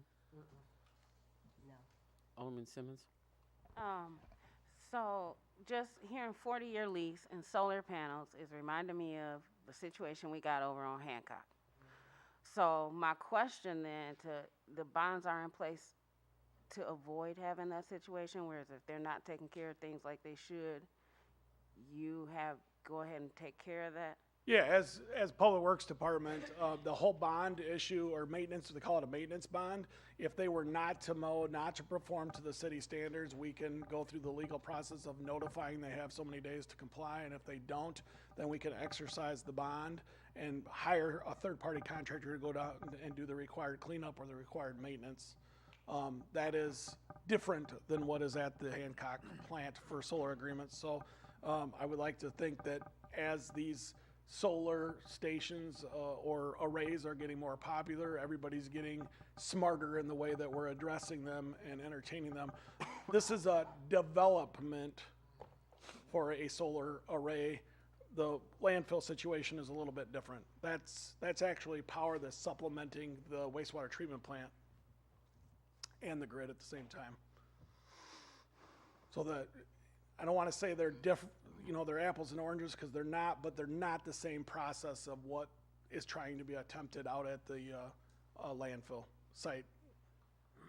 The city has a lot of involvement with the wastewater treatment site itself, whereas in this site, it will totally be owned by another party, and it will be maintained by them, and it's just a simple lease of the ground arrangement. And then we put the bonds in place to minimize the risk to the city to maintain it, since it's a landfill and it will need maintenance over the years. Right. Okay. Thank you. There's Got no more? further discussion. Madam Clerk, please. Yeah, but it's okay. It's okay. Ready for the vote, Mayor? Yes. Simmons, Aye. Aye. I'm sorry. Parker, Aye. Stacy, Aye. Shadle, Aye. Sanders, Aye. Sellers, Aye. Clem, Aye. Monroe, Aye. and that ordinance passes 8-0. Item number 16 is the second reading of ordinance 2023-71. Could you please read this? Ordinance approving a variance application at 2701 South Walnut Road submitted by Freeport Solar South to examine the variance application to seek relief from section 1477.08D. No additional overhead power lines shall be permitted to be installed. If additional power lines are needed for grid connection, the installation shall be underground only for mid to large scale ground mounted solar systems. Director Duckman, this is the exact same thing, correct? Just a different little piece of address. Yes, this is the south address. If there's no further discussion, Madam Clerk, please take the roll. Clem, I'm sorry, I'm to start with Simmons. Aye. Parker, Aye. Stacy, Aye. Shadle, Aye. Sellers, Aye. Clem, Aye. and Monroe. Aye. The ordinance passes 7-0. And item number 17 is the first reading of ordinance 2023-72. Could you please read this? Reappropriation ordinance fiscal year 2023. Thank you, Director Richter. Thank you, Your Honor. At the end of each fiscal year, the City Council amends the appropriation ordinance to take into account any additional revenue or expenses or less revenue and expenses. On our prior Finance Committee of the COW that was held on November 20th, we went through a laundry list of items that needed adjustments. Since then, there were a couple other things that I have identified and updated the report. Those items I highlighted in the memo that's attached to our agenda. There's just a few of them that I'll just read quickly. For the general fund, there was a increase needed for the Opportunity Zone grant project, match to finish that project. In neighborhood housing, I increased that by 50,000. More demolitions came in of properties, and we needed to increase that line item. But however, I wanted to identify that there is over 600,000 of available reserves in that fund, in the neighborhood housing fund. In one of the grants, Office of Violence Against Women, it's a grant over in the police department. A new grant was awarded, and so we increased that budget by $12,800. I'm just outlining the highlighted items that I didn't discuss before. In motor fuel fund, I added a new line, a Rebuild Illinois expense line, as I know the state's gonna want those items identified separately, so that was added. It wasn't an increase in, or decrease in dollars, it was just, added to the fund. MFT projects for this year, that were approved, including Greenfield Sullivan, Hot Mix, that kind of thing, also in the MFT fund. We needed a little bit of extra funds to cover those expenses in that fund. Fire Improvement Fund, we bought the aerial that was received earlier this year, and we needed to, we thought we were going to get it in 2022, but we got the aerial truck at the beginning of 2023. Sometimes that happens. You'd think it's coming in December, and it doesn't arrive till, you know, January or later. So we needed to just move those funds over. And I think that is it for the supplemental appropriation.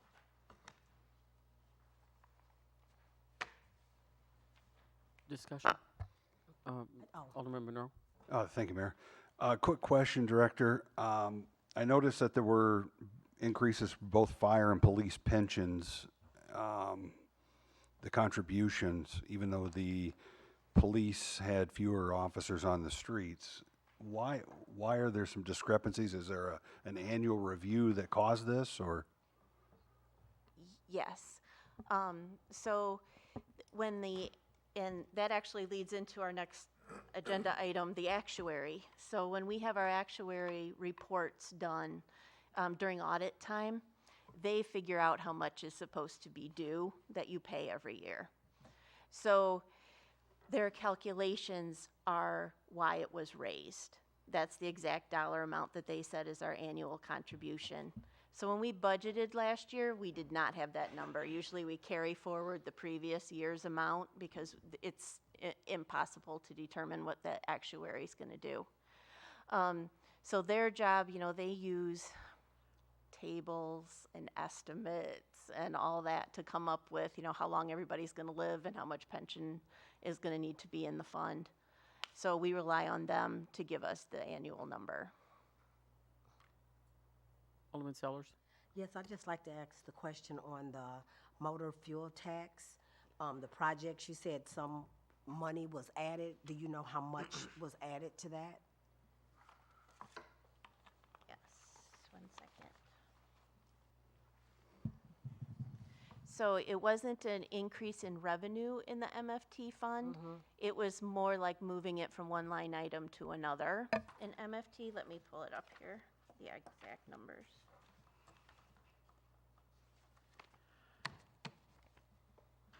So motor fuel fund had a significant has a significant fund balance in it, of which we're spending part of it this year, part of it next year.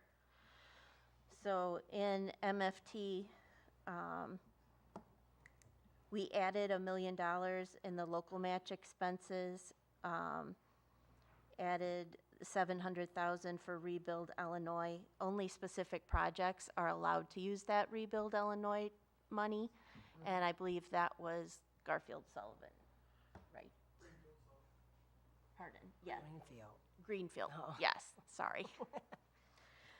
And you said it came, oh, I'm sorry. You said it came from one line item to the other. What line items, what were those line items? So attached, I don't know if you have the electronic version. Yes, I do. I have.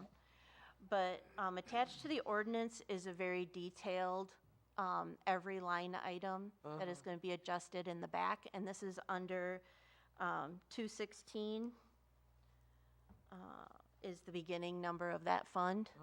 And so you can see what specific line items were increased. Okay, thank you. Motion to move forward? Second.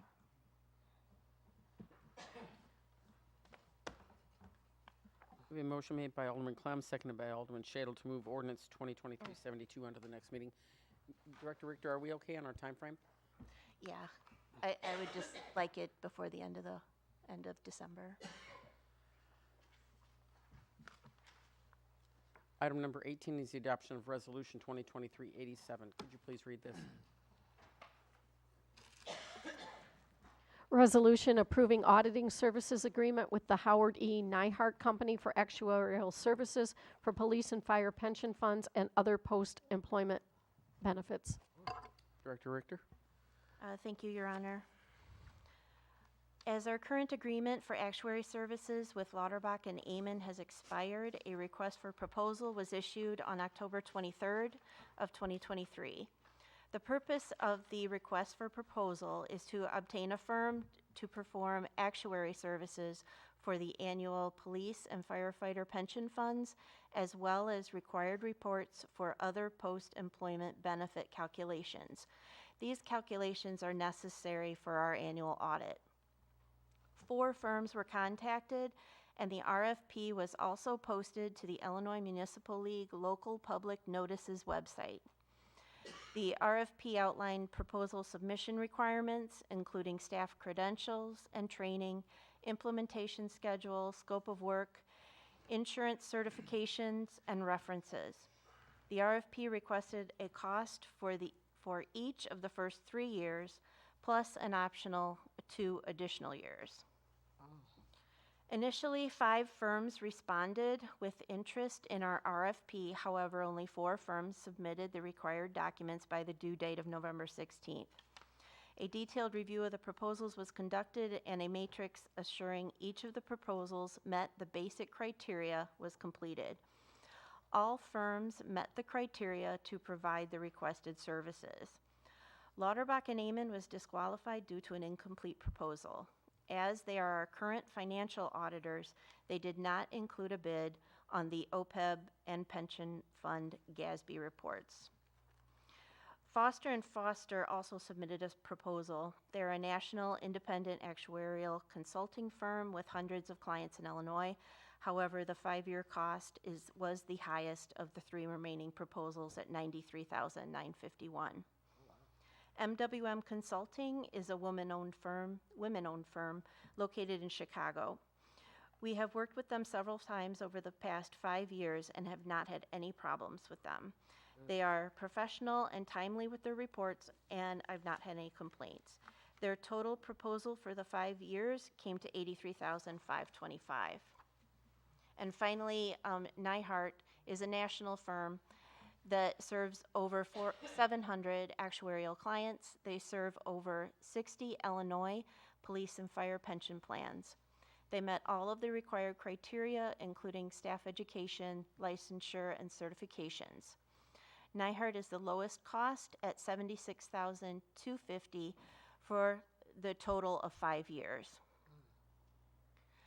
I have also received 3 favorable references from other finance directors within the state of Illinois for Nyhart. It is the Finance Department request to approve a contract with Nyhart for 3 years with a 2-year option. The total cost to the city for these years, for the 5 years, would be $76,250. Madam Mayor, Is that going to be a motion to? motion to approve the Nyhart bid. A motion made by Alderman Clem, seconded by Alderman Parker for the adoption of Resolution 2023-87. Discussion. Madam Clerk, please take the roll. Simmons. Aye. Parker. Aye. Stacy. Aye. Shadle. Aye. Sanders. Aye. Sellers. Aye. Clem. Aye. And Monroe. Aye. The resolution is adopted 8-0. And item number 19 is the adoption of Resolution 2023-88. Could you please read this?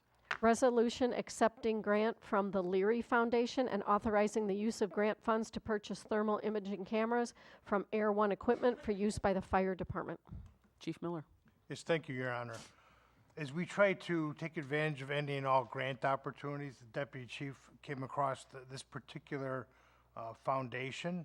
The Leary Firefighters Foundation is a foundation that was founded by actor Dennis Leary when he lost a family member in a warehouse fire. So through donations and his sponsorship, they make funds available for equipment and items for the fire service. Typically, their awards range from $5,000 to $25,000. So on August 9th, the deputy chief had submitted what they called a letter of inquiry. So that was the first phase of an application. Submitted that identifying our department structure, city, particular information, and also outlining what we would use an award or grant funds for.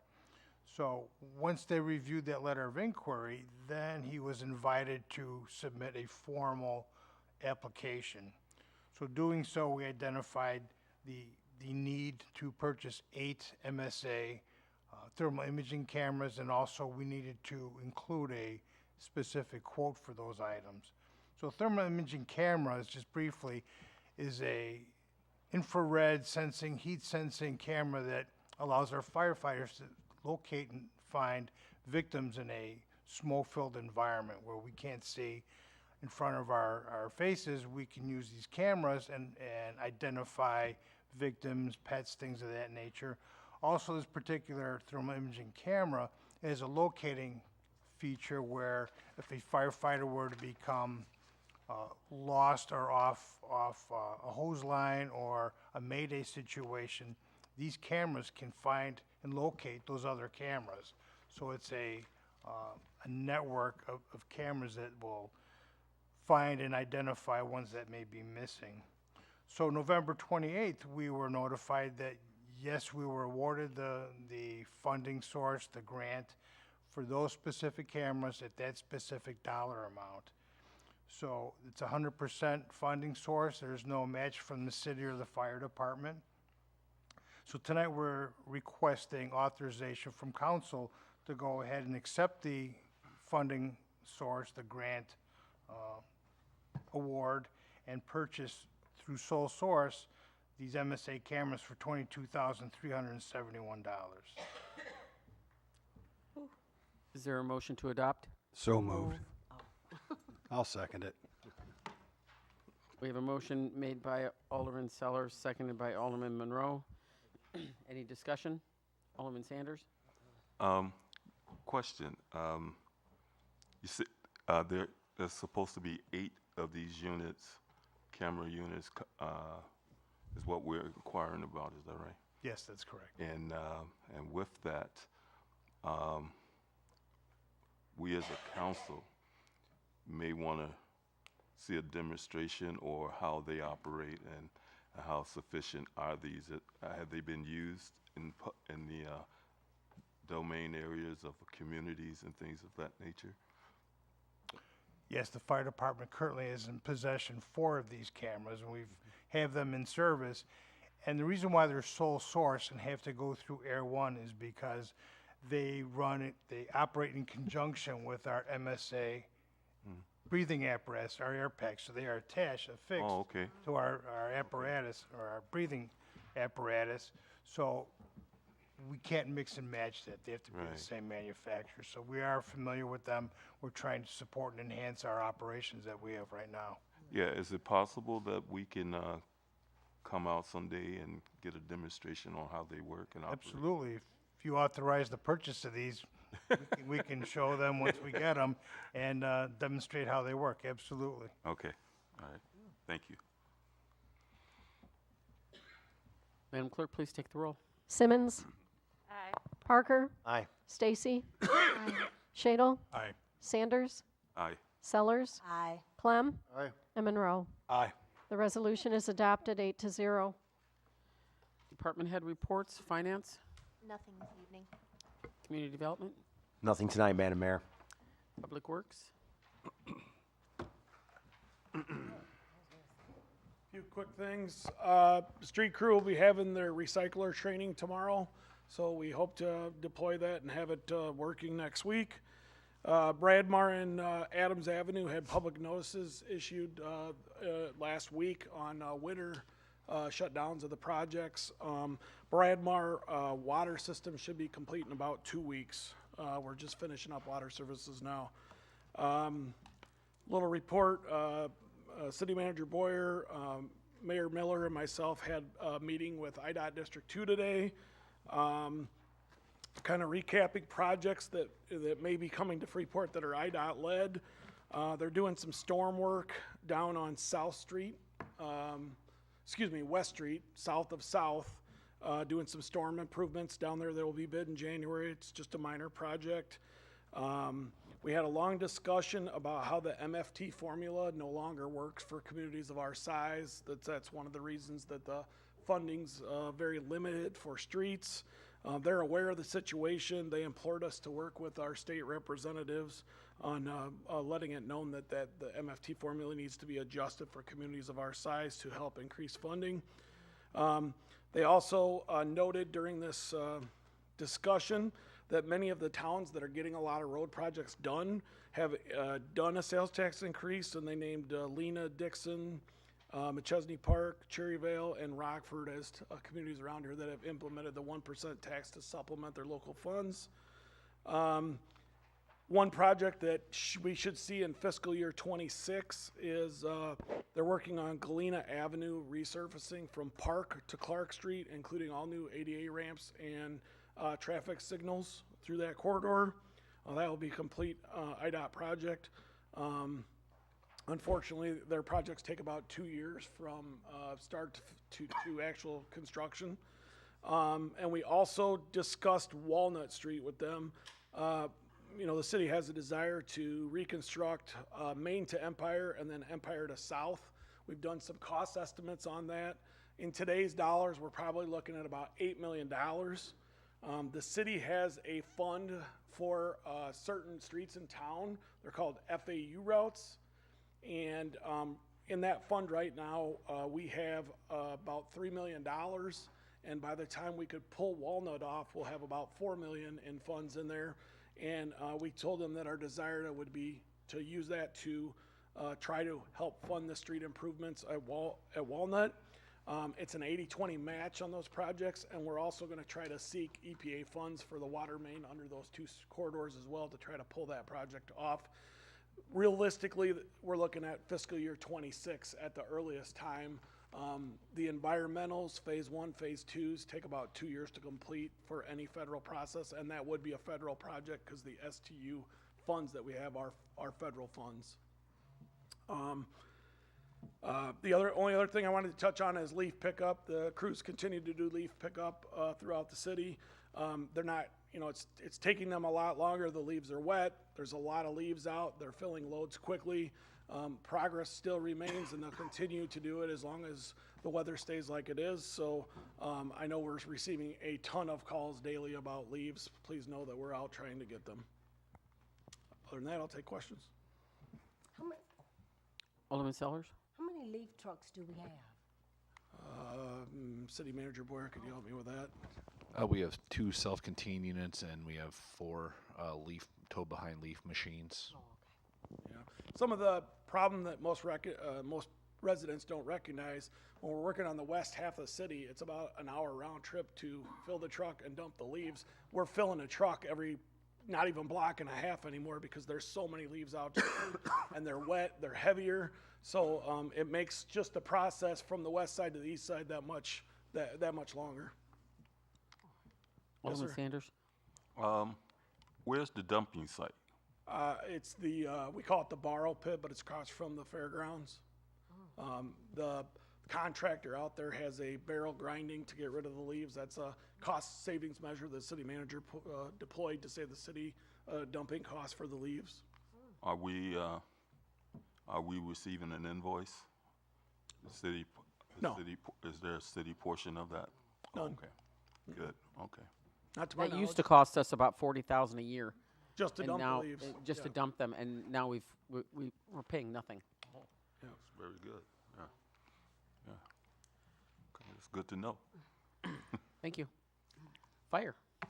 Yes, thank you, Your Honor. I'm just proud to announce that our newest firefighter graduated the Romeoville Fire Academy last Friday, and he will begin his first day on shift tomorrow. So he'll be assigned a C shift, and he begins tomorrow. Thank you. Please.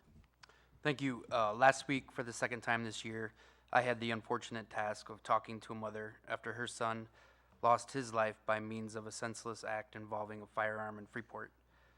I strongly believe one shooting in the city is one shooting too many, and this behavior has to stop. I would like to commend all the officers who worked on this investigation, those who were on shift that day, and the many others who were called in on their day off. Their hard work and collaboration with the citizens of the city were the deciding factors that allowed us to quickly get a first-degree murder warrant for the arrest of the suspect, Christopher Calvin. To the family of the victim and the citizens of Freeport, I can assure you that the police department is continuing to work on this investigation and is in the process of utilizing sources of information to determine Calvin's location. I am confident that he will be located and brought to justice. If anyone has any information about this case, please feel free to call the non-emergency line for the police department, which is 815-235-8222, or contact the State Line Area Crime Stoppers by phone 866-TIPS-NOW. Thank you. Library? Thank you, Mayor. Just wanted to say thank you for unanimously passing our levy tonight. And then also the Festival of Trees. We are a host location for the annual Festival of Trees for FHN. You have until December 10th to vote for your favorite tree, and then they'll be up until the end of the month for you to come and view. So come on down. Thank you. IT? Thank you. And City Manager? Thank you, Your Honor. Just two things. I just want to thank council for, this is a fairly lengthy agenda and moving expeditiously and helping us get this budget time to a conclusion. Also, I'd like to announce that the Stevenson County Board voted to budget $500,000 for inside city limits street repairs and resurfacing projects. So we're thankful for that. That's all I've got, Mayor. Thank you. And I'd just like to give my congratulations to This Is It Eatery, the owners Greg and Sheila Miller, for their appearance today on the Food Network channel of America's Best Restaurants. So huge, very significant for them, and so it takes a lot of hard work to get to that step. So just congratulations to them. Council announcements, Alderman Simmons. Excuse me, I don't have any announcements. I did have a question for Mr. Duckman. I don't know if but I'd like to know, like, where are we at? I should have asked you this during your report, but I'm gonna buy super quick. Where are we at with tearing down the houses that you've received the grant for over in the 3rd Ward, the mitigation grant? I have 7 houses right now going out for asbestos. I just contacted our asbestos contractor, so they go in and they do asbestos reports, and then those will come back, and when those come back, we'll put out a RFP for demolition. You know, what area these are over there? Is it Sure, I can give you the exact address. It would be 7 properties that we've previously purchased. I can get with you offline, but it's all the property on that east side, any of the homes that we've purchased. We purchase them first, then we do the asbestos inspection, which is required before demolition, and then they come back with the report. We put that in our RFP, and then the contractors bid based on the asbestos content. Okay, so yeah, like, you can give him at any time the exact addresses of the houses that you're talking about. Then I do have another question. Does that grant cover the houses that were not purchased by the city but have been abandoned? No, there's a specific list. The PDM grant is a voluntary buyout program, so they would have to have been identified in 2019. So anything that's on that list is what can be purchased. That's the only thing we can spend the money on with that grant. Okay. I do have another statement, and I don't know how we move forward with this, but I'd like to request that we get the final draft of the agenda prior to Friday. That Tuesday would be fine. That will give us a couple business days to ask questions instead of being told at meetings where you've had this information. Well, in most cases we get it Friday, and that's not enough time to call somebody, get them to call you back, especially if you work during business hours too, so you're kind of playing phone tag, and Friday just doesn't work. But if we get it a couple days earlier, a lot of these questions we have, we can address them throughout the week and have time to get a return phone call and actually return that phone call. And I don't know if I'm alone in this, but I'd like to make that request. Madam Clerk, did you want to say anything about that? No, it's up to him. We used to send it out Thursdays, but I don't think we can do it any sooner than Thursday. We try to get the draft agenda out Tuesday for everyone to look at, and if there's any questions on the draft agenda, that'd be a good, good chance to start thinking about those questions. But I believe Thursday's about the soonest we can get that out. Isn't that correct? No, Friday at noon. No. Yeah. Friday at noon. I stand corrected. I do not have it prior to that. It doesn't exist prior to that. So then my question is, how was it done previously? Because there should be a deadline for you to get information, and if you don't get it by that time, then it can't be on that agenda. Because Previously, the draft went out Thursday evening and the final Friday at noon. Okay, well, I still think that we, in all fairness, should have more than Friday or Thursday. If we get it Thursday, then we have Friday to try to catch people. And again, I can't speak for everybody else. I work business hours, so I may be able to call, but if you call me back, then I can't respond until you're about to leave, and then then I'll miss you. Then we extend these meetings out with these long, drawn-out questions, and I feel like if you cannot get it if it can't be in a draft prior to Thursday, then it's gonna miss that meeting. And then that will give initiative to get things to draft prior to Thursday. Manager Boyer? We will get it out. We'll get the draft out Tuesday. Yeah. But keep in mind, it's a draft. Right. Well, see, then that's the thing. So if you give me a skeleton of a draft, knowing that you have several other points you want to add to that draft, that won't work. But if it's that important that you want us to be able to vote on it in that meeting, then you will have it prior to Thursday. But we don't. I stand on that. Well, None of this pops up within and I- 24 hours that needs to be addressed at a meeting. You Go ahead. know prior to 24 hours that you're going to want this at this meeting. I did do a survey several years back of other municipalities. There was only one that gave one more day than Freeport does. This is very typical, and some have even less.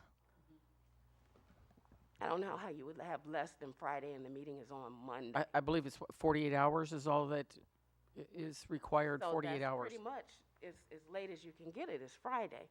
And I don't think that I am asking much, and I see a lot of head shaking, so I assume most people agree that we need another day or two with this agenda. Manager Boyer? I will work with the clerk and see what we can do. Thank you. Okay, are you finished with your? Yeah, I'm Okay. sorry. I don't have any new Alderman information. Parker? Nothing tonight, Your Honor. Alderman Stacy?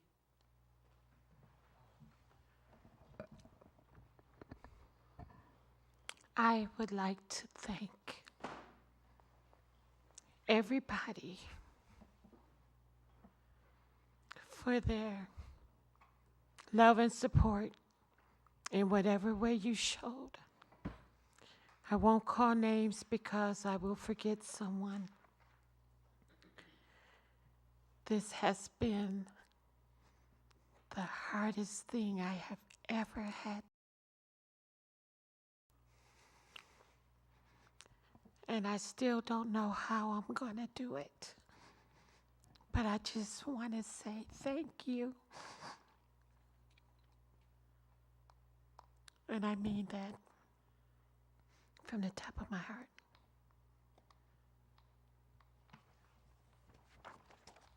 Our condolences. Alderman Shadle? I just want to commend the fire department. This $22,000 grant for cameras was sought out according to the what the chief said by a letter of inquiry.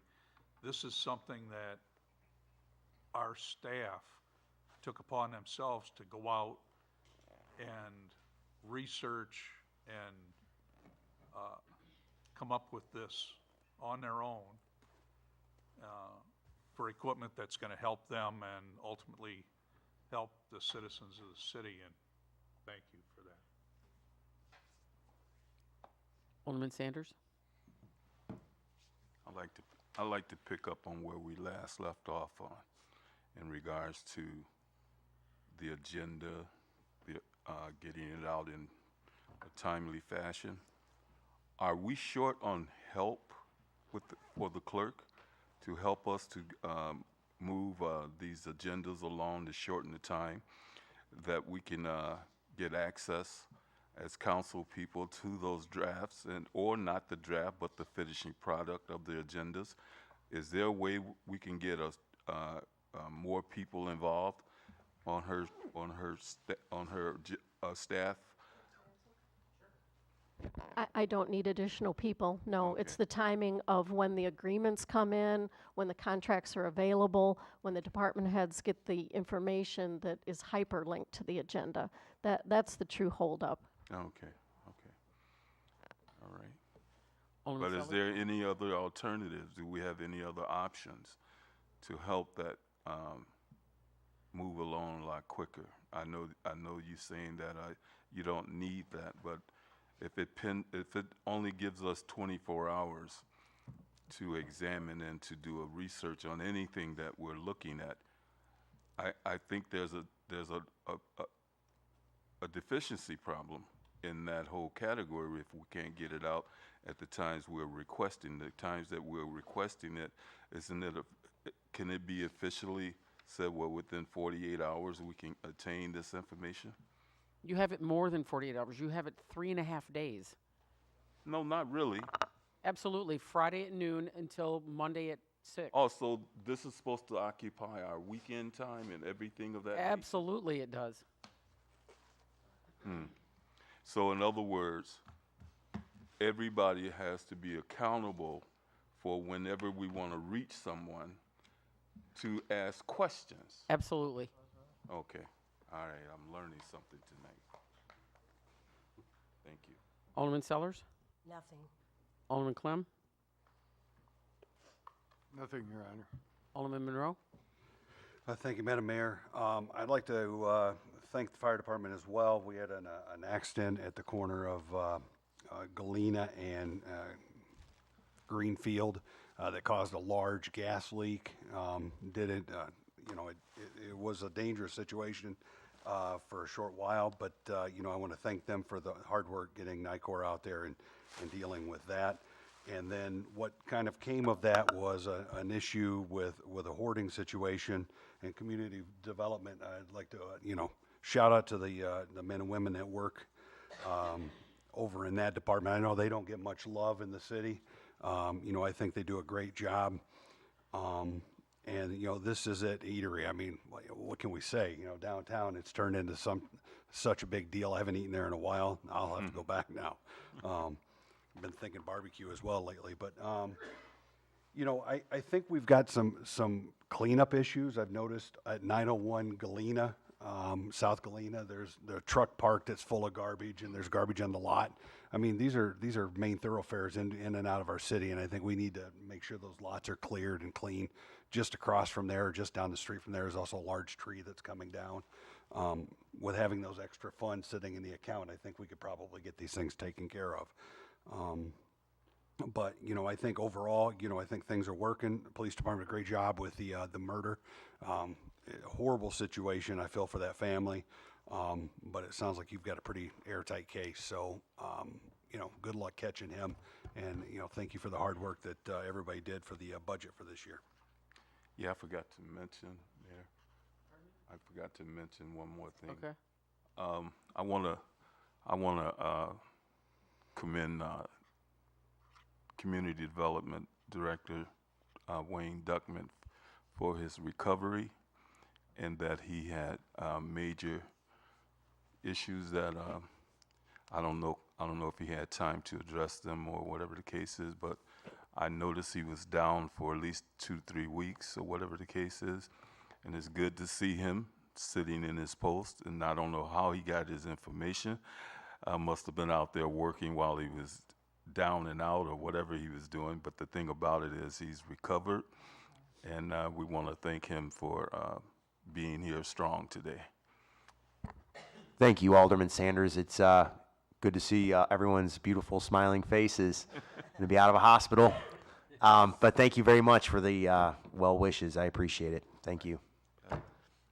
All right, we will move on to item number 24, which is public comment. We have one that was signed up. Gerald?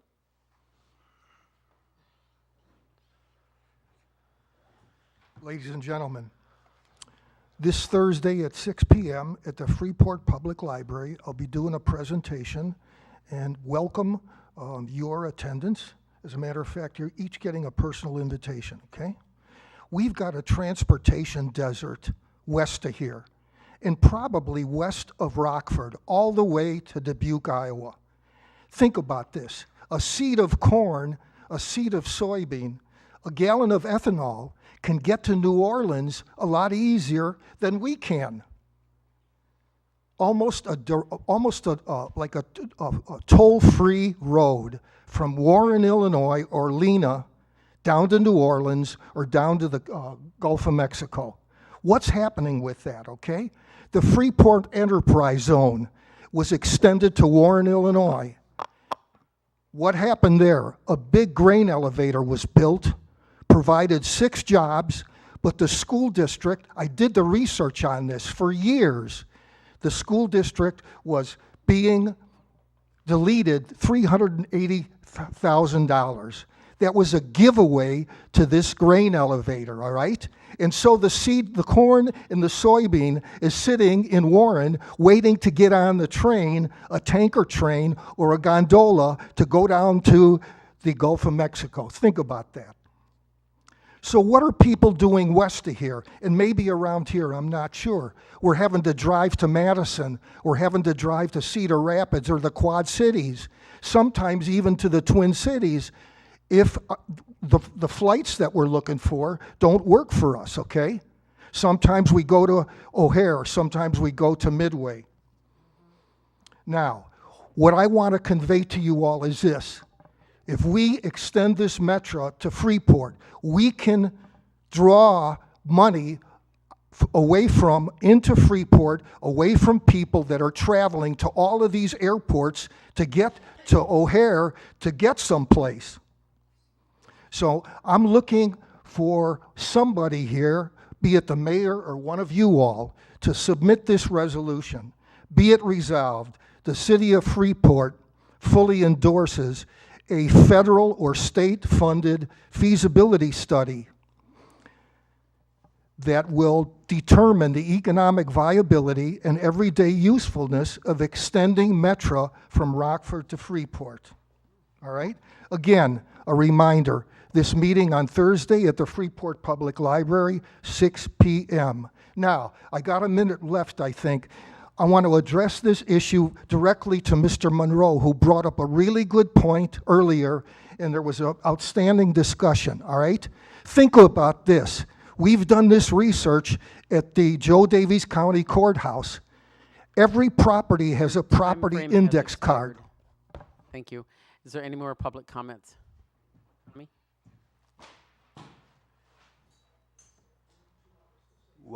Welcome back, Dwayne Dickelman. Thanks, Tommy. It's good to see your beautiful face. And Dwayne Dickelman, we got to ask you something. What's this about this, that Diamond Day used to be? Okay. And we want to know what they're going to put in. I saw the whole bunch of car there and everything. Hopefully something good. I'd have to look into that for you, Tommy.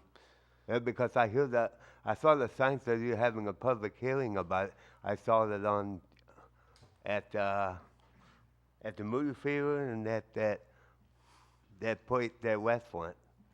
Oh, okay. There's a public hearing then, right? Yeah. Okay, that's It's good. on the 7 to 5 o'clock. Oh, okay. Thanks, Tom. Is there any other public comments this evening? Seeing none, we'll move on to item number 25, which is executive session. Madam Clerk, could you please read this? Pursuant to 5 ILCS 122C11, litigation when an action against, affecting, or on behalf of the particular public body has been filed and is pending before a court or That is not right. It's negotiating, isn't it? I'm so very sorry.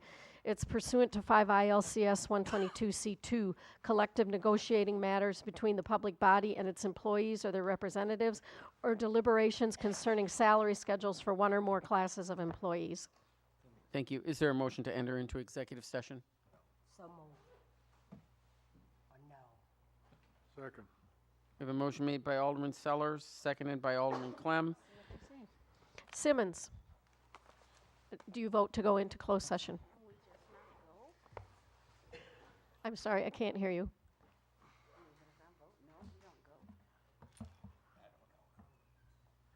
Yes or no? I'm saying, if I vote no, we don't go? No. Your vote is no? Get a majority. Yeah.